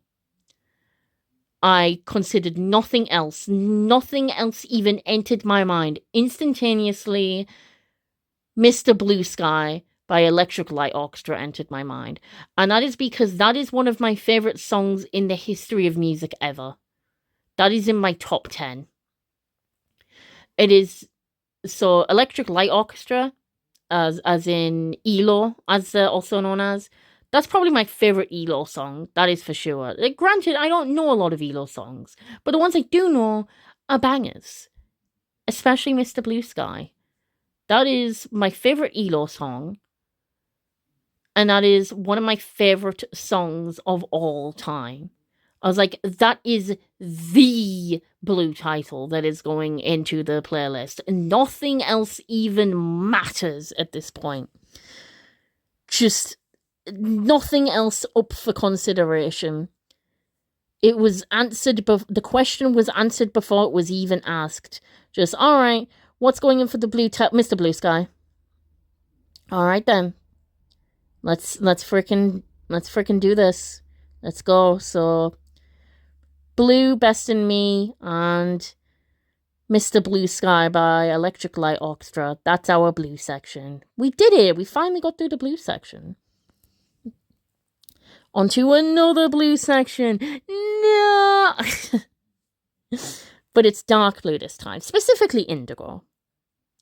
And I'll try not to ramble too much about this section. But like I said previously, Pokemon is a special interest. And of course, growing up with the games and, you know, the monsters themselves, the actual Pokemon, not in real life, obviously, but like, you know, with the existence of Pokemon, I also grew up with the anime. And I really need to watch more of the anime because I didn't actually watch as much as I would have liked to. But I definitely have enough formative memories with the anime. And for the Indigo section, I decided to go... So for the source material, I decided to go with the Indigo League season of the Pokemon anime. So in terms of source material, we're not going off the name of the show. We're going off the name of the season. The name of the arc. Because I feel like it's prolific enough that Pokemon is that famous now. If you mention any specific arc or like time period or hell, any region or generation of Pokemon, Pokemon fans everywhere will know exactly what the hell you're talking about. And Indigo League specifically refers to the very first generation of Pokemon. The first generation being set in the region of Kanto, which is a real place in the world, by the way. Kanto exists. It's a place in Japan. The first two, possibly the next two as well, I can't remember, but the first two regions, Kanto and Johto, are named after real places in Japan. And then the next two, Hoenn and Sinnoh, I don't think those are real names, but they are also based on real places in Japan. So the first four regions are all based on Japanese locations. Then, going on from Gen 5 and onwards, the Unova region is based on New York. North America in general, but more specifically New York. The Kalos region from Gen 6, that's based on France. More particularly Paris. Gen 7. The Alola region, you could probably guess from the name Alola, it's similar to Aloha, so it's based, of course, on Hawaii.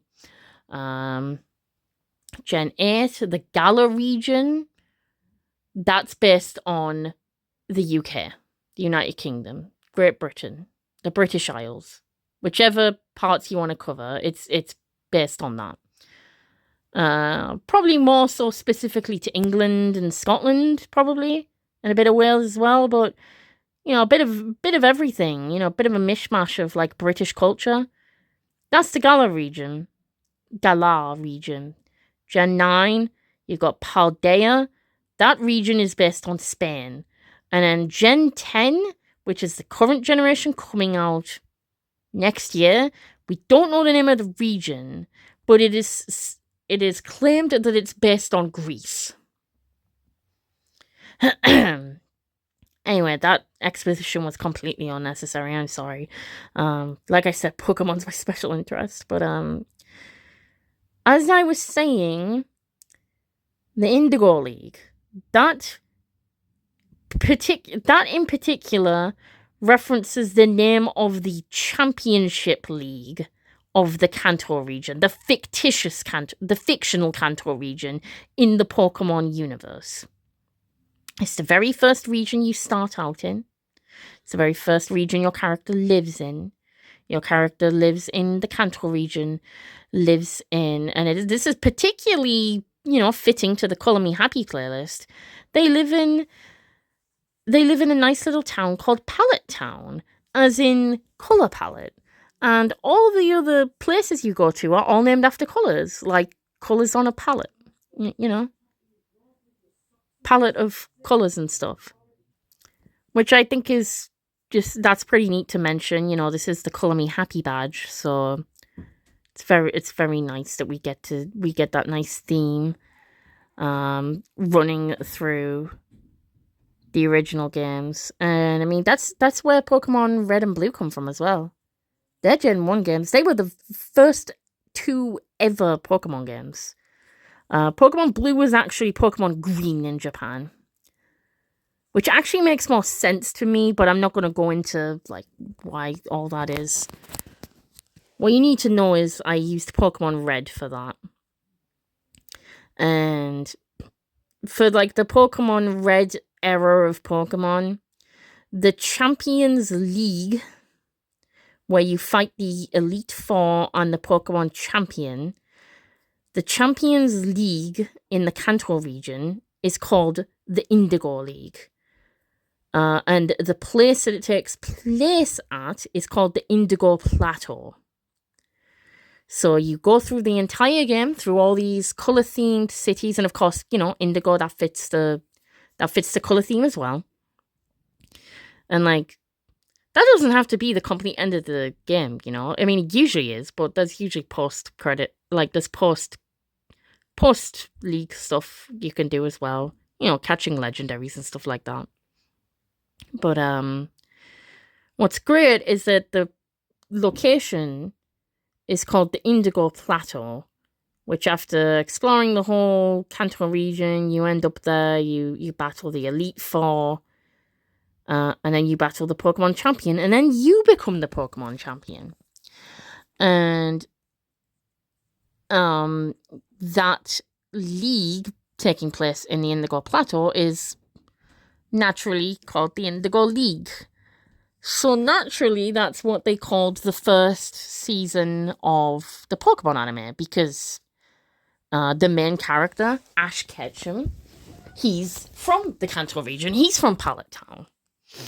And, I won't go into all the specific character things about, who's Ash, who's Red, and all that kind of thing. Because, there's, hundreds of manga that Pokemon comes from as well. It was a manga before it was ever, the anime. But what you need to know is that Ash Ketchum is the main character. He wakes up late, misses his chance to pick one of the 3 main starters. I believe he was going to pick Squirtle, if I remember correctly. But they'd all been picked. So the Professor Oak, and all the professors in each region, their names are based on trees. Professor Oak, Professor Elm, Professor Birch, things like that. He's like, I'm sorry, all the starters are gone, but I have this Pikachu that you can have. Cue the most famous Pokemon in all of history that becomes the face and mascot of all of Pokemon. That's his story. That's his story. So he's like, you can have this leftover Pikachu if you like. And Pikachu starts off as such a little sugar honey iced tea, and is such a sugar honey iced tea to Ash for a while, but they become best friends. It's tale as old as time. And then that arc of the anime explores Ash going on his adventures, catching Pokemon, registering them to his Pokedex, trying to catch them all, gotta catch them all, that kind of thing. And then eventually battling the 8 gyms to get the 8 gym badges so that he can take on the Indigo League, because you have to have 8 gym badges to take on any league, any championship in any region. And like, that's the whole Indigo League arc. Whether he becomes Indigo League champion, I'll let you find that out for yourself, because I'm not going to spoil anything. Even if Pokemon is 30 years old now, you're never too late to be a Pokemon fan. You're never too late to be a fan of anything ever. So, I'm not spoiling anything. Other than that's all you need to know. Ash and Pikachu, they make friends. Actually, Ash's 2 best friends are the first 2 gym leaders. That's Brock of Pewter City, the Rock Gym leader, and Misty, the Cerulean City gym leader, who has a water gym. So yeah, they're his best buddies, and they go on adventures and stuff. And Ash still never gave Misty her frickin' bike. That I'll spoil, because it's kind of like a running joke in the fandom at this point. He's never replaced Misty's bike, the little douchebag. But, yeah, Indigo League. That's where his adventures began. Whether you're playing as red, or blue, or green, he's represented as Ash in the show, and that's where I decided to get the source from. Because the song itself is called Gotta Catch 'Em All. But I'm counting the season arc as the source, the Indigo League introduction to Pokemon. So that's the law on that choice. And then for our second and final Indigo section, we now get a more specific shade of, well, another specific shade of blue. We get Ocean Blue. And now, 3 songs came to mind when considering which song to use for this. The 3 that came to mind were Deeper Shade of Blue by Steps, because I was that kid. I loved that genre and that entire culture as a kid. I grew up with Steps. I grew up with S Club 7. I even grew up with some of the older stuff as well that like were a little bit before I was born, but still of that genre, you know? I loved that specific genre of pop. Steps and S Club, like, more so, more than all of them. So, Deeper Shade of Blue was up for consideration. Because that's a bop. But I was like, nah, too general. I want it to be a specific shade.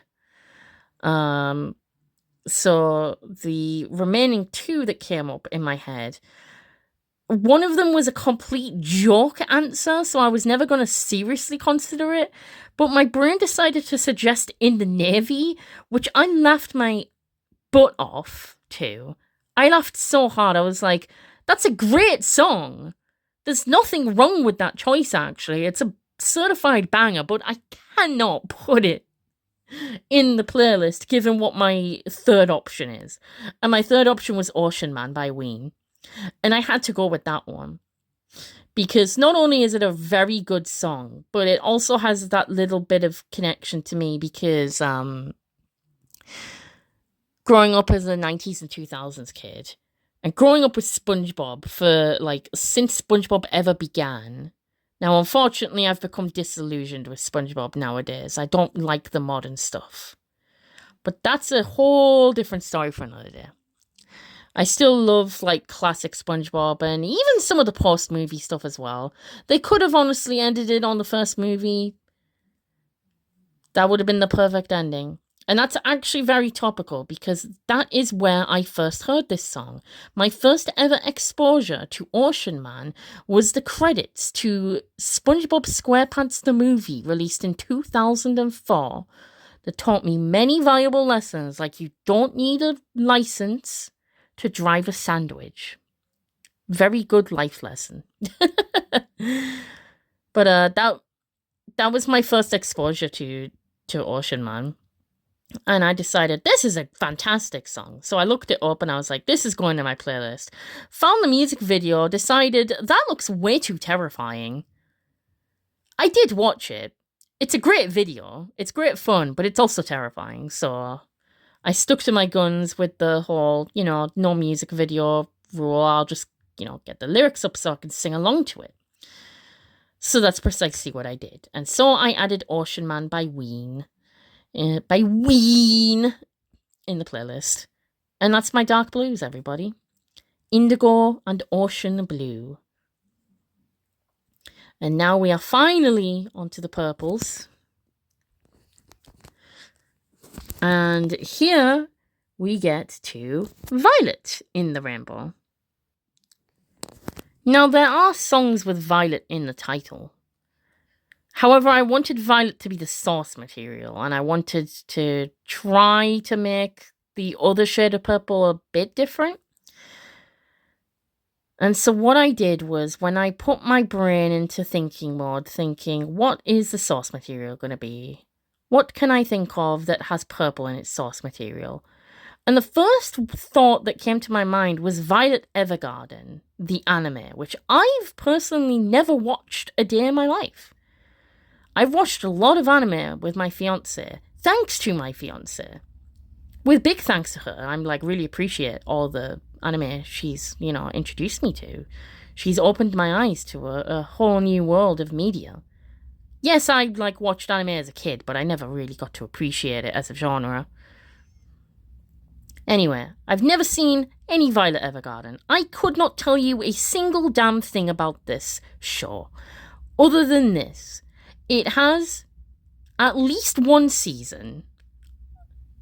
It might only have one season, I don't know. But it has at least one season. And the opening song to that is called Sincerely. And it is a freaking beautiful song. So even though I've never watched that anime, I feel like I have to have some anime in this playlist. As an honoured tradition for something that has become such a big part of my life and so beloved, thanks to my lovely wife.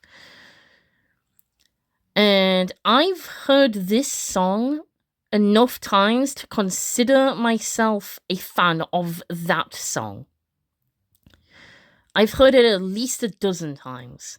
And the reason that is because my fiance, who I affectionately call my wife, if you haven't noticed. So if I say wife, that's who I'm referring to. My dear wife, in introducing me to the big, wonderful world of anime, also started a fun game with me where we play this little game where we watch compilations on YouTube.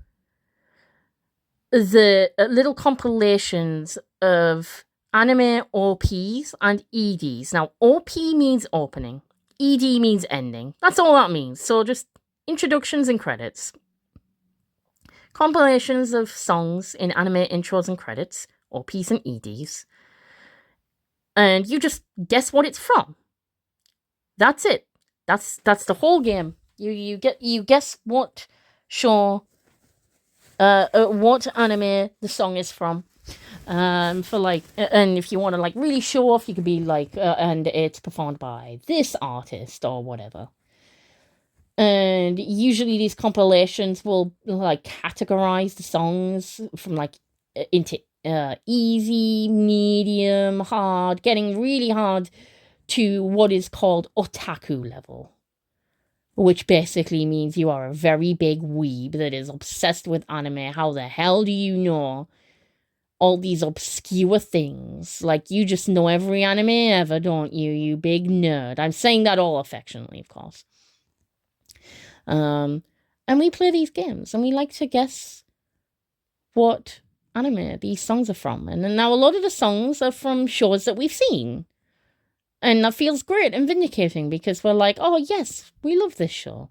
And other songs are from stuff that we've heard of, or seeing mentions of, but never really checked it out. And then some are from shows we've never heard of in our entire lives. But one thing is for certain. The opening to Violet Evergarden, Sincerely, comes up in about 99.9% of these compilations. If I'm willing to bet 100% of them. Well, maybe not 100% of them, but at least 99% of them.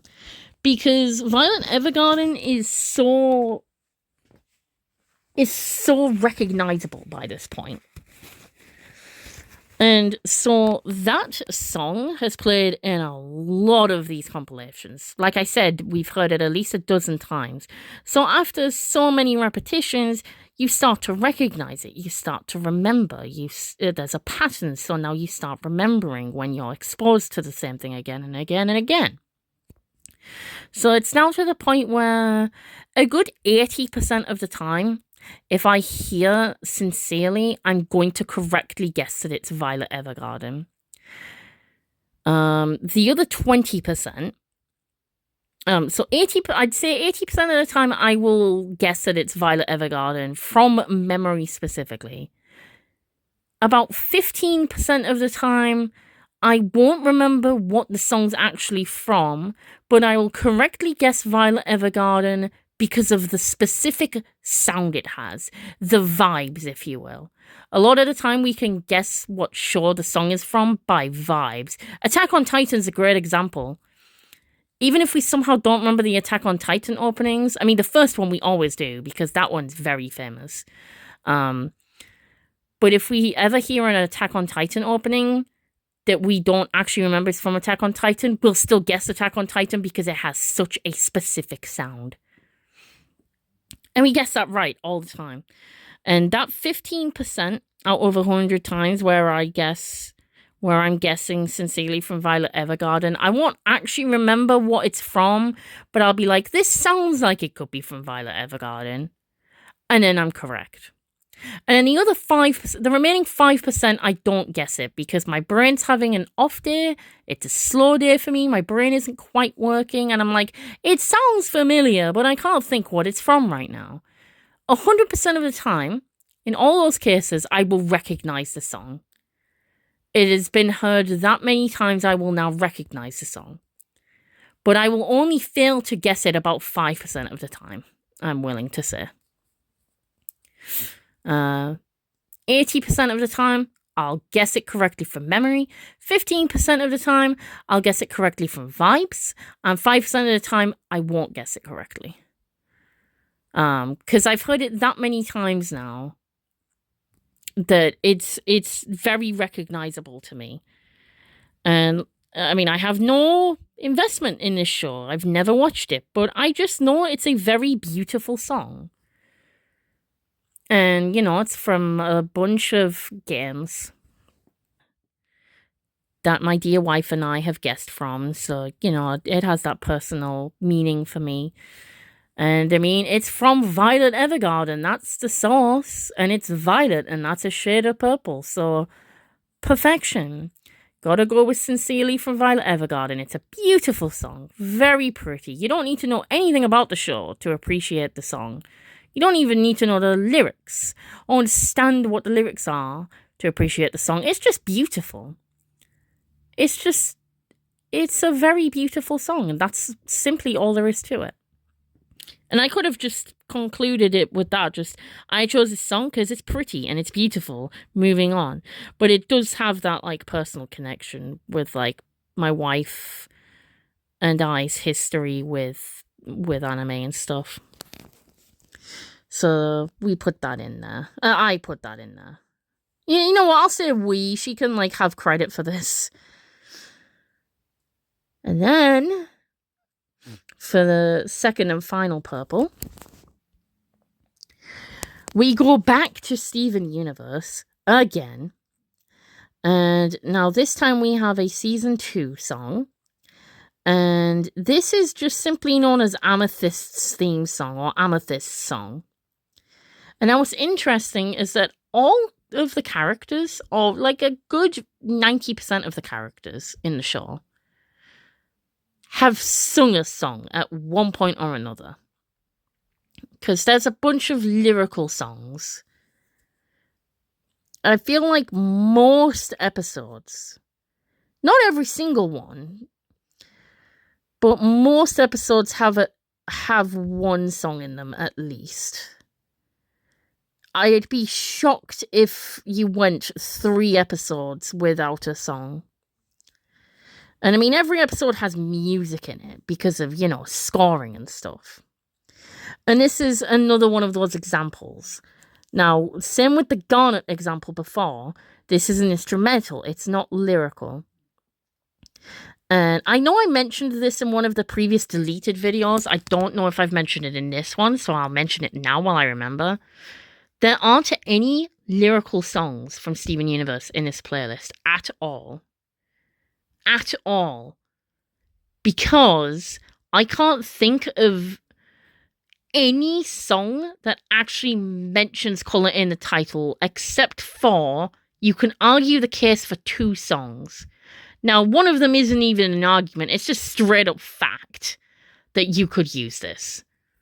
The one song I know is a definite safe choice that counts for this is called Ruby Rider. And that pertains to an actual character called Ruby. But we've already got Ruby in the playlist. And now I like the Ruby Rider song. It's very good. It's very adorable, in fact. But I like Ruby from the Kaiser Chiefs better. I don't like that song as much as I like Ruby the character, but I like that song more than I like Ruby Rider, the song. And I like that song, but in context to the show, it has a pretty bittersweet, sad, and sad meaning. It's cute, and it's definitely got that genre diversity because it's actually a country song.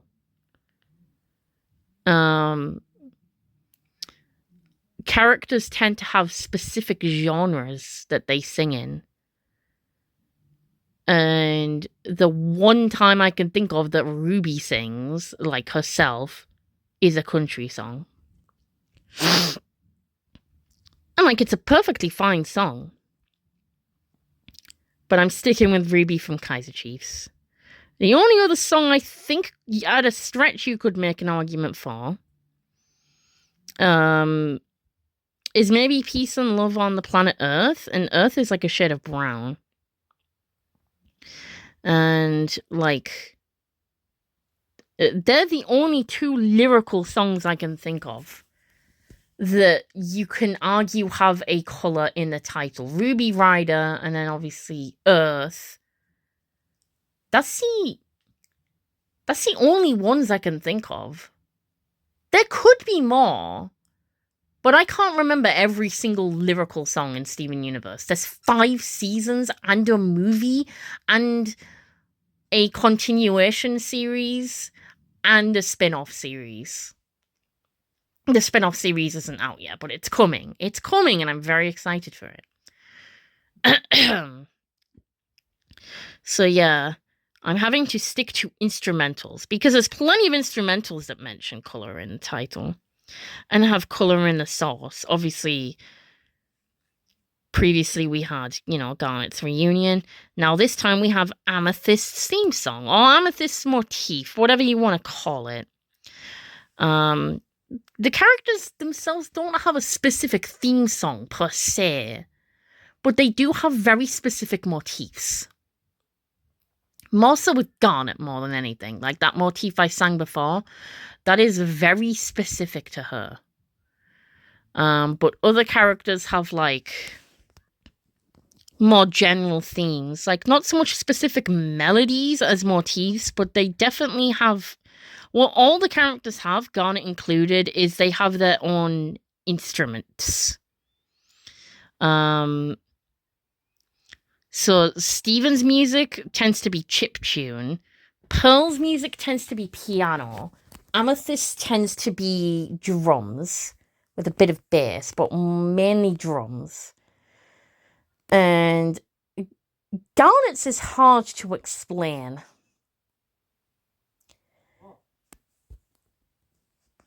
I guess hers has a bit more bass. Actually, hers is probably more focused on bass.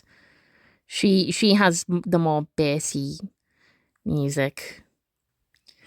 And then, like, the Diamonds have this one instrument. I don't remember what it's called, but it's a very synthetic sound. I don't know if it is a synthesizer. It could be. But they have this very specific sound to their motifs. So they have, like, motif songs rather than specific motif melodies. I mean, Garnet does have that one motif melody, but generally speaking, every character tends to have a motif song or like a motif, instrumentation, if you will. And I absolutely love that, especially when fusions come into play and characters fuse, and so the music that plays for each fusion tends to be a fusion of their key instruments.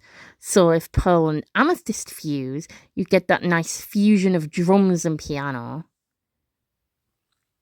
And I love that. I love that as a concept. So I just wanted to point out, it's not so much a theme song, it's more of just a general musical motif for Amethyst specifically. So title-wise, we're going with Amethyst's song, or Amethyst background music from Season 2 of Steven Universe. And I love Amethyst as a character. She's one of my favorites, and Amethyst is also one of my favorite gemstones. It's one of the first gemstones I ever owned, actually. And it's one of my favorite colors too. I really love it as a shade of purple. So Amethyst just has a lot of positive connotations for me. A lot of positive emotions. And Amethyst is such a great character. Especially towards the end of the series, I think. So it's like, I'll try to find if there's like any specific background music for her, and there is. And yeah, I don't think I can really say anything else about it other than just, yeah, you can, like, musically speaking, you can tell when a character comes into scene. Like, even if you didn't see the character coming onto the screen, you could hear them come onto the screen, because then their key instruments start coming in.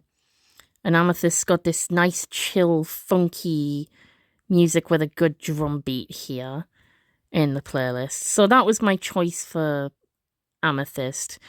So Violet and Amethyst being my choices for purple.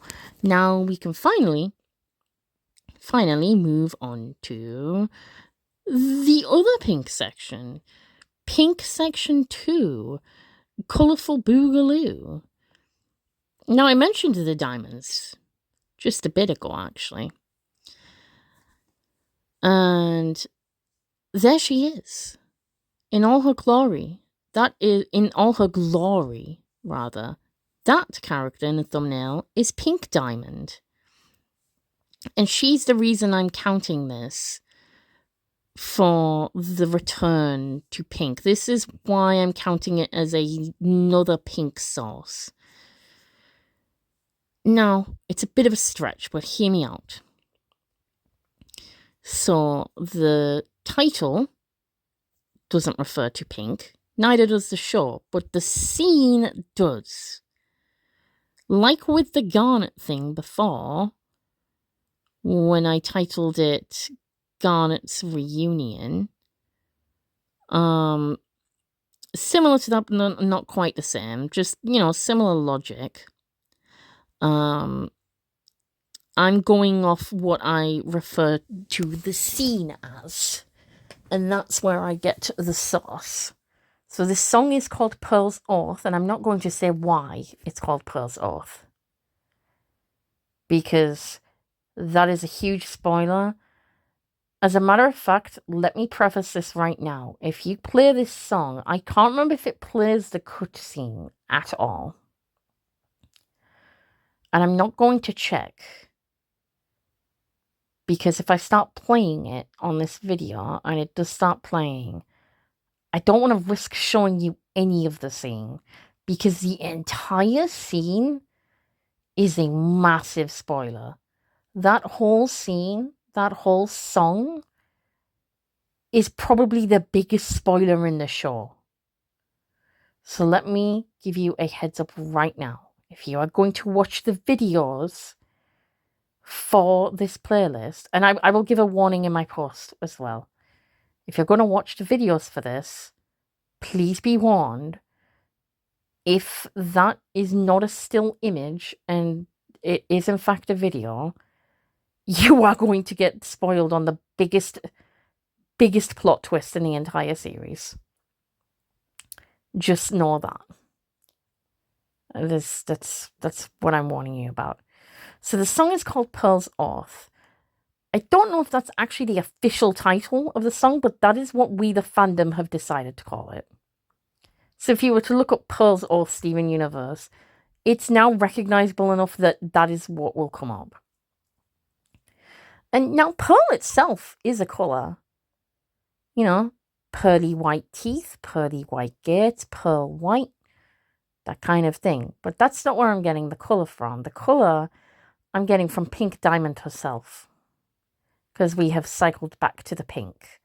So Pearl's Oath, the scene that plays in, I am calling... What am I going to call it without spoiling it? Oh, dear me. What am I going to call it without spoiling it? I am going to call it... Pink Diamond's Truth. Or Pink Diamond's Secret. That's what I'm going to call it. Pearl's Oath from Pink Diamond's Secret from Steven Universe. That's my second and final pink sauce. Okay, well, technically that's my third pink sauce because of, the previous ones. You know what I mean. My second unique pink sauce. There you go. So that's Pearl's Oath from Pink Diamond's Secret from Steven Universe. And the reason I chose this, now I'm sorry I put a big spoiler in the playlist, but the reason I chose this is because it is by far, in all 29 and a half years of my existence, Pearl's Oath is by far one of the most beautiful pieces of music I have ever heard in my life. It's absolutely stunning. It's devastating in more ways than one. It's the most emotionally impactful, one of the most dramatic and emotionally powerful and most beautiful pieces of music ever. And I do not say that lightly. I can't state it enough. I'm not exaggerating. I cannot actually state it enough. It's just that good. I can't tell you how good it is, because words don't give it justice. You just have to listen to it. And that's because the people who made the background music of Steven Universe are absolutely musical gods. And Rebecca Sugar's fantastic with music as well. She worked on all the lyrical songs, as well as the writing and the story for the show. I mean, it's her story, it's her show. But the people who did, the background music is just a whole new level of music that I didn't know was possible. It's like a whole new level of good music, and it's stunning. And that music will live in my heart forever. Live in my head and my heart and my soul. That's how good it is. And even if you listen to Pearl's Oath, without seeing anything from the scene, without any context, without any knowledge, if you just listened to that song without appreciating the context for it, you could still appreciate how good of a song it is. because it's just that beautiful. And oh my God, it's so good, man. It's so good. So, on to our final Pink submission. And this is another good example of characters with their instruments. A character called Rose Quartz. She's actually one of my favorite characters in the show. Her instrument is violin, or well, just generally strings. She has these very dreamy string sounds in her music. Her music tends to sound quite angelic and romantic. It always has this passionate, romantic, angelic sound to it, and it's beautiful. And this song from season 1 is a brilliant showcase of that.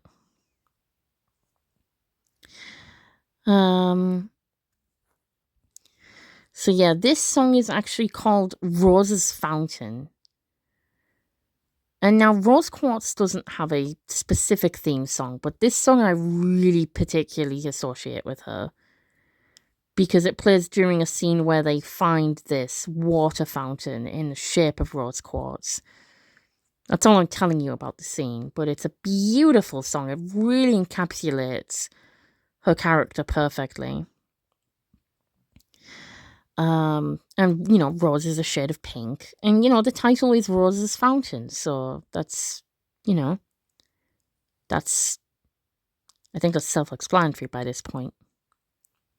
Now, if you're very clever, now, I'm going to try and do this as spoiler-free as I can. But if you're particularly clever, you'll listen to Pearl's Oath and you'll listen to Rose's Fountain and you'll notice something that they have in common. And when you notice that, things might start to make more sense. And you might spoil yourself, actually. Just a given warning, so you don't have to listen out for that. I guess now you're going to kind of unconsciously listen for that anyway, though, aren't you? I'm sorry, I shouldn't have said that. I'm so sorry, that was mean. It was well-meaning, but, you know, you might notice something the two songs have in common.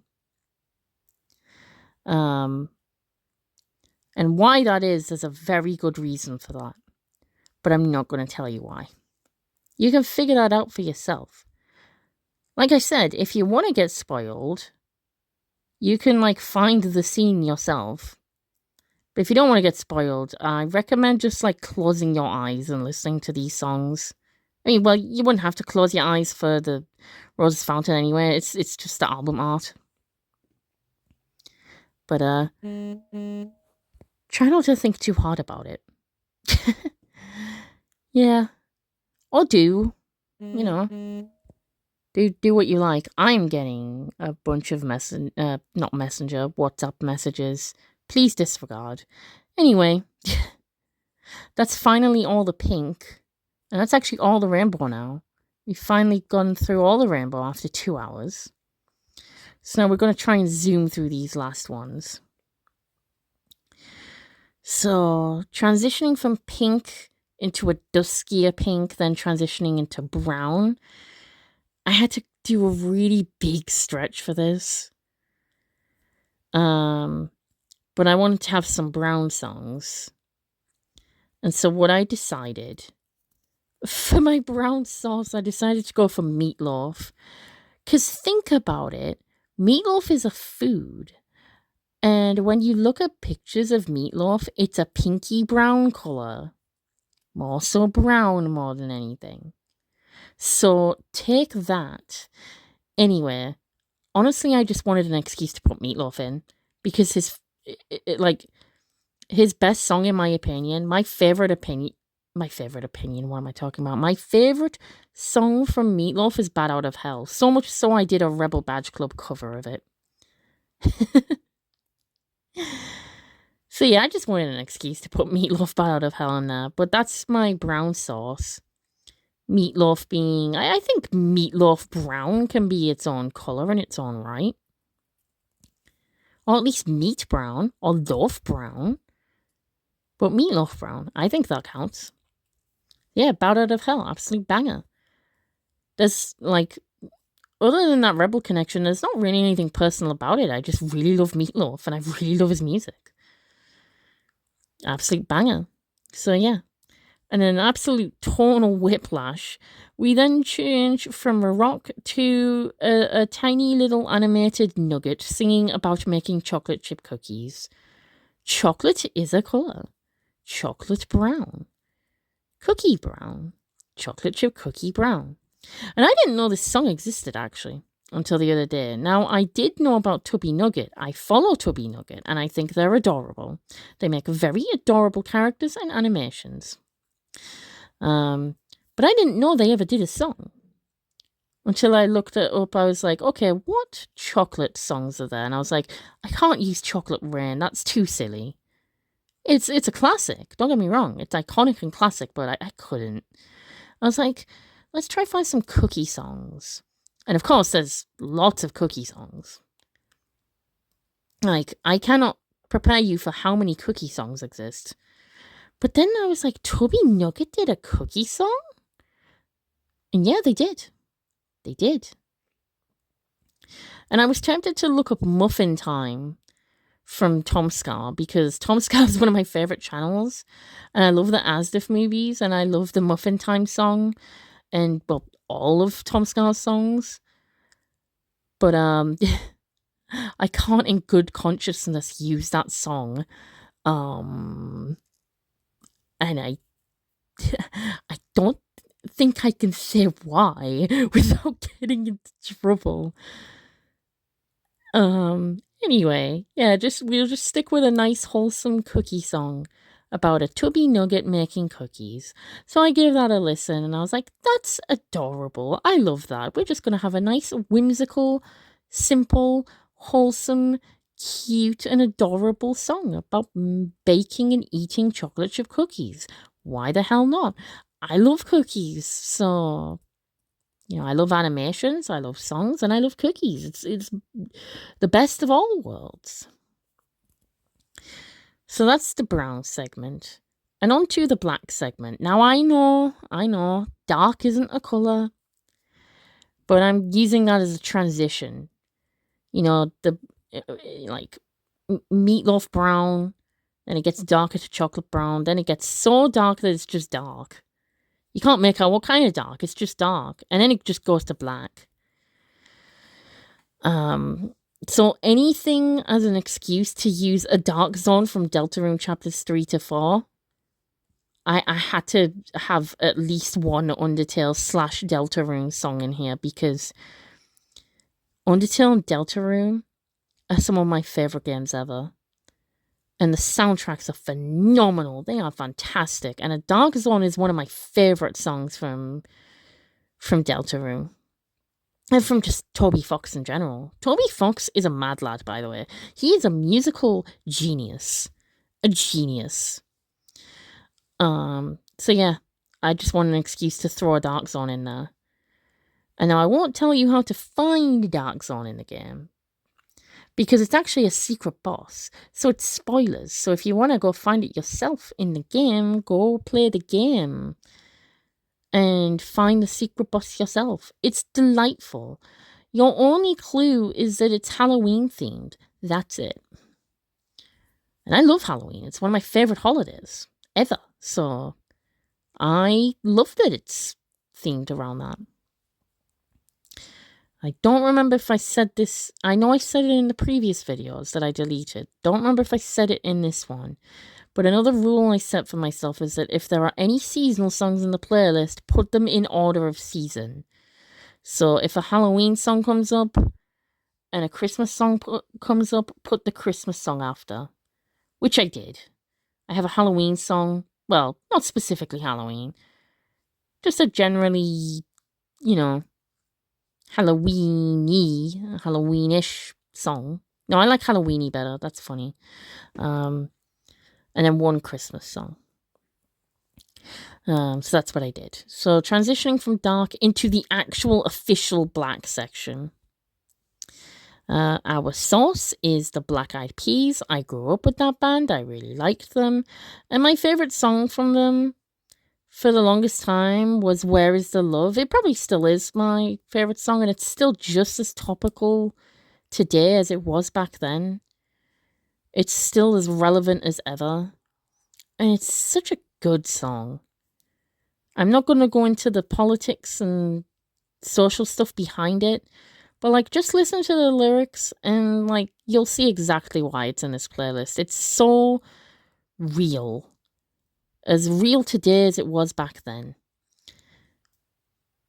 And this world could definitely use a lot more love. And then, as for our title, we get Black Velvet from Alana Miles. Finally, we get some country in here. So I guess country rock.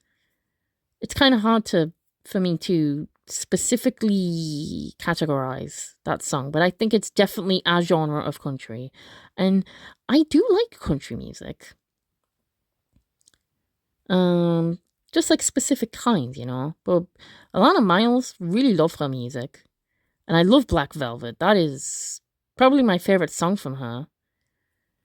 And yeah, I just really like that song. It's nice and nostalgic. It's been out for a while now. Love my older songs.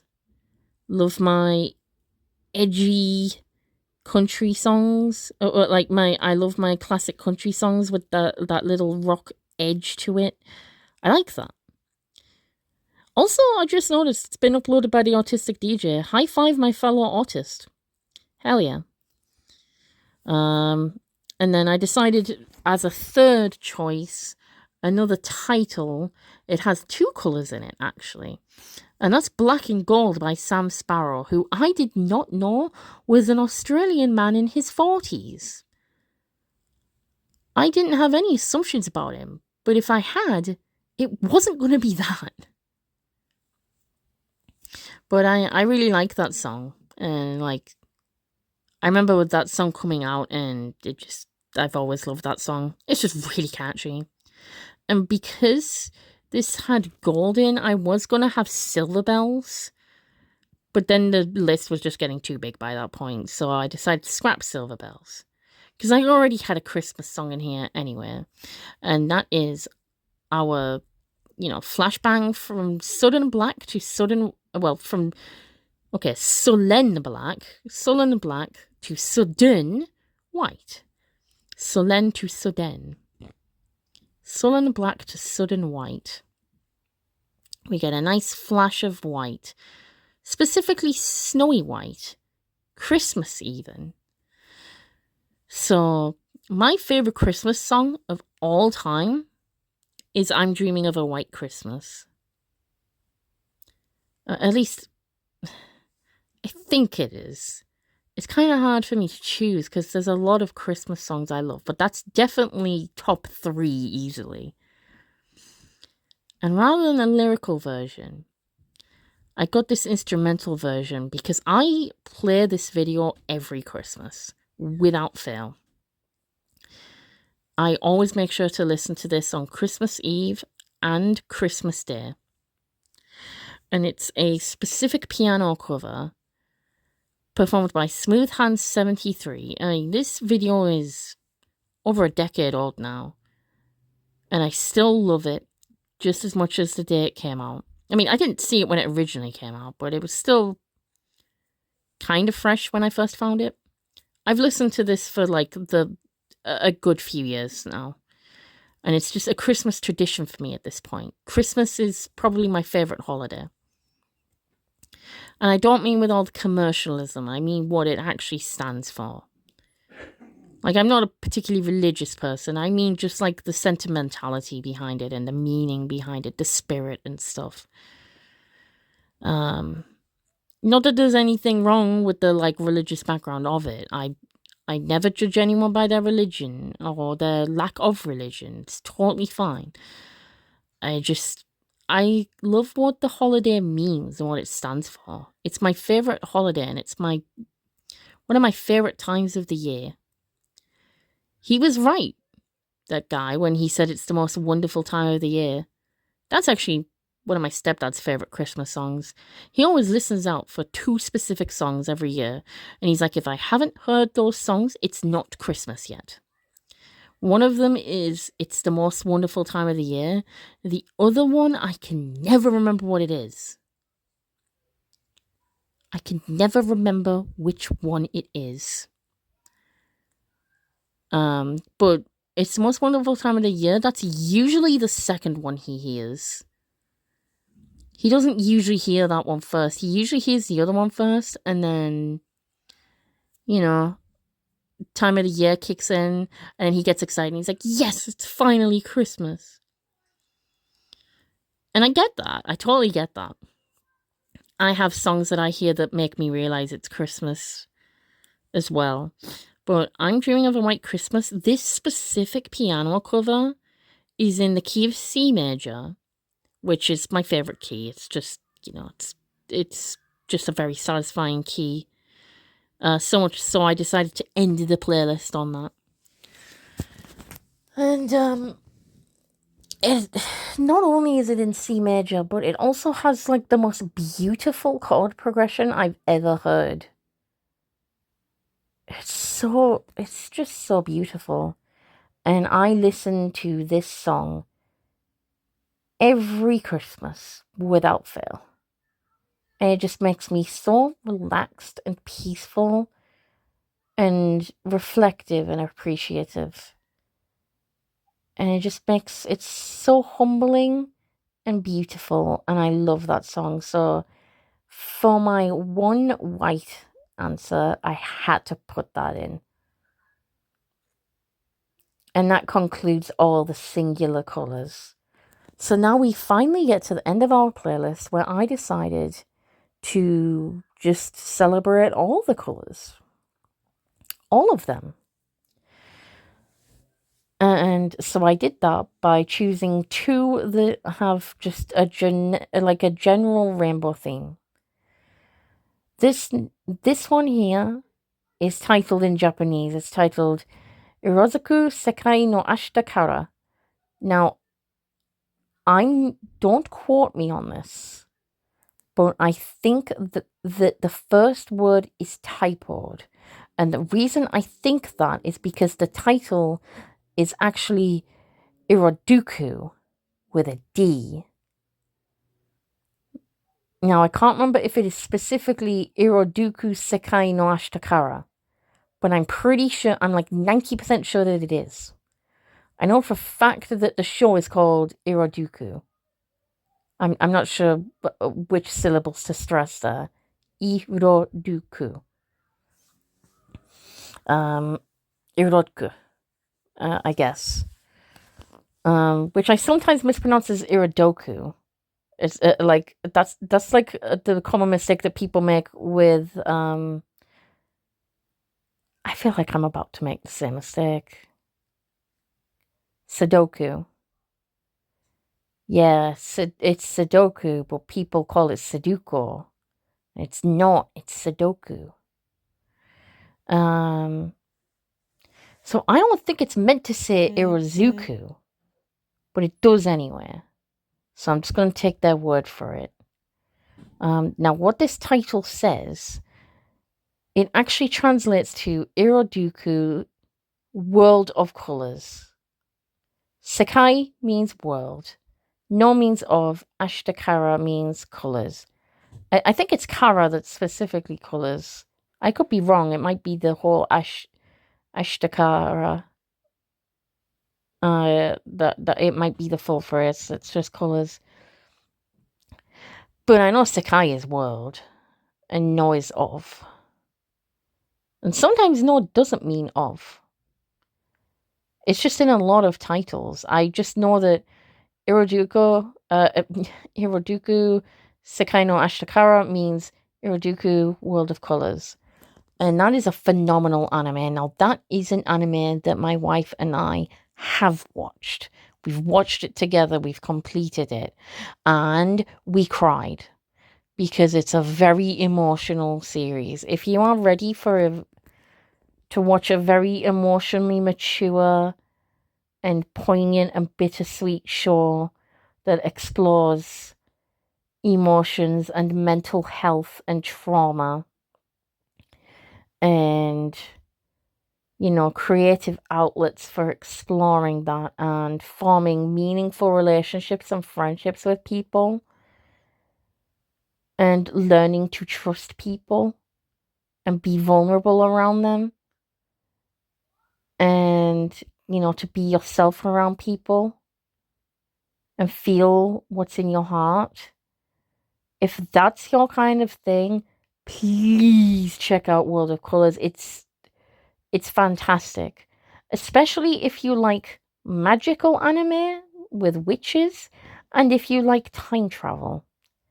If you like witches, time travel, emotional investment, fantastic storytelling, and an ending that will make you cry for many, many reasons, this is the show for you. I cannot recommend it enough.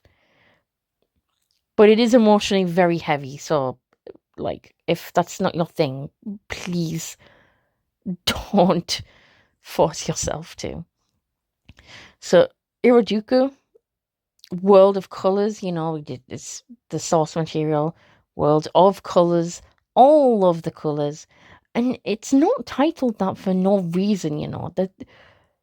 That's very relevant to the lore.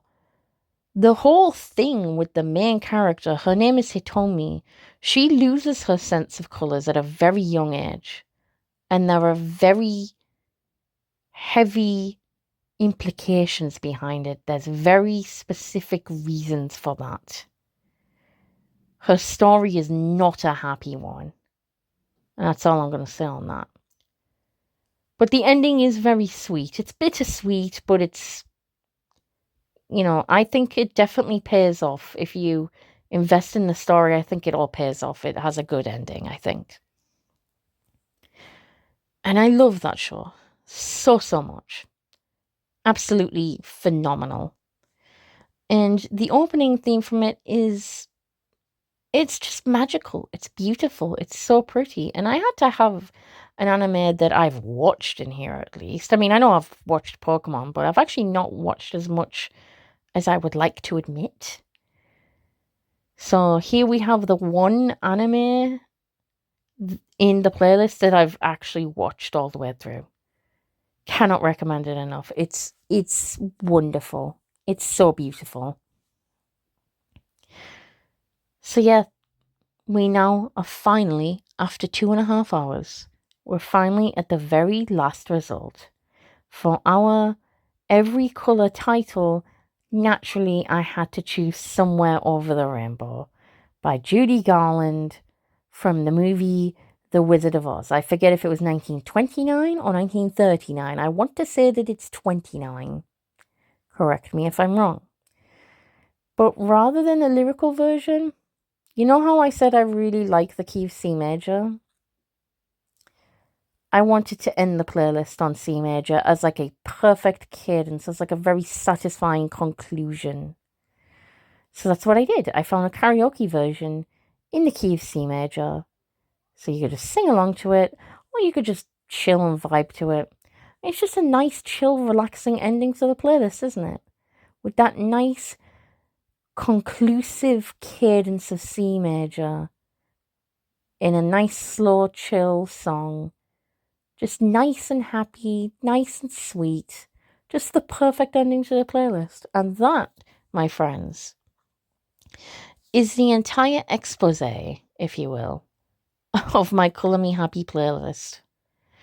I am so sorry it took so long. Oh my god, if you watched this entire thing, I am so proud of you. I don't have an award for you, but you certainly deserve one. Now, before I go to bed, I'm going to record a very quick speedrun version of this. So if this is, nope, too long didn't watch, don't worry. You can skip this. There's a much faster version. I should have said that in the beginning. I think I did, but I don't remember. And hell, you could skip the faster version if you want. You just jump straight into the playlist. I don't care.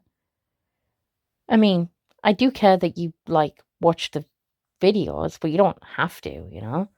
It's fine either way. So if you've watched this entire thing, thank you so much for watching. And I really appreciate your patience. And I hope you enjoyed my exposition and understood where I was coming from. And I hope you like my choices. And I hope you like my songs. If not, then it's fine. You don't have to listen to my songs. That's the great thing with songs. You don't have to listen to them if you don't like them. It's the same with all kinds of art. You don't have to consume art you don't like. As goes for a lot of things in life. Isn't that great? Speaking of art, generative AI is not real art. Screw Gen AI. I just want to say that. Good thing it's not allowed in Rebel Badge Club, which I'm really glad and appreciative for. Thank you for supporting real art. Now, if you would like to support real art with, from real music, check out this playlist or check out any music you like. Honestly, it's totally up to you. I just appreciate you being here. So I'm going to end this video now. Do the quick speedrun version where it's basically, it's not going to be the exposition. It's just going to be the point. It's just going to be, this song is here. This is the reference. This is the reason I chose it. None of the, like, emotional, personal reason. Just this is the literal reason. This is the reference. Like, I chose this because the source is this color or the title is this color. You already now know the reasons already why I hand selected these songs personally. But if you don't want any of that and you just want to hear the very quick rundown of the songs submitted and the references, that's what I'm about to do now. So it's going to be a much, much faster video. It will only be a few minutes long at most. And then that's it. The playlist is done. Simples. Good job, everyone. You've made it to the end of this video. Thank you so much for watching. I have been Lyrical Miracle 9608. And my fellow rebels, I have been Luke David from the Mercury Patrol. I hope you have all had a successful and prosperous month for your rebelling. If not, that's totally fine too. It's alright to just have a nice chill month. That's the beautiful thing about this group. You don't have to do anything you don't want to do or can't do. It's all most of it is self-assessed. And it's certainly self-directed, like you can just do whatever. We're all adults here. We could do what we like as long as we're rebelling safely and responsibly and having a good time and not hurting anyone and making sure others are having a good time along with our good time. That's what matters at the end of the day. And I extend that message to all of you tonight. So thank you so much for watching. I have been Luke. I will see you all next time, and I wish you all a very good night. Enjoy the next video, or just enjoy the songs. Either way, bye-bye for now. Bye!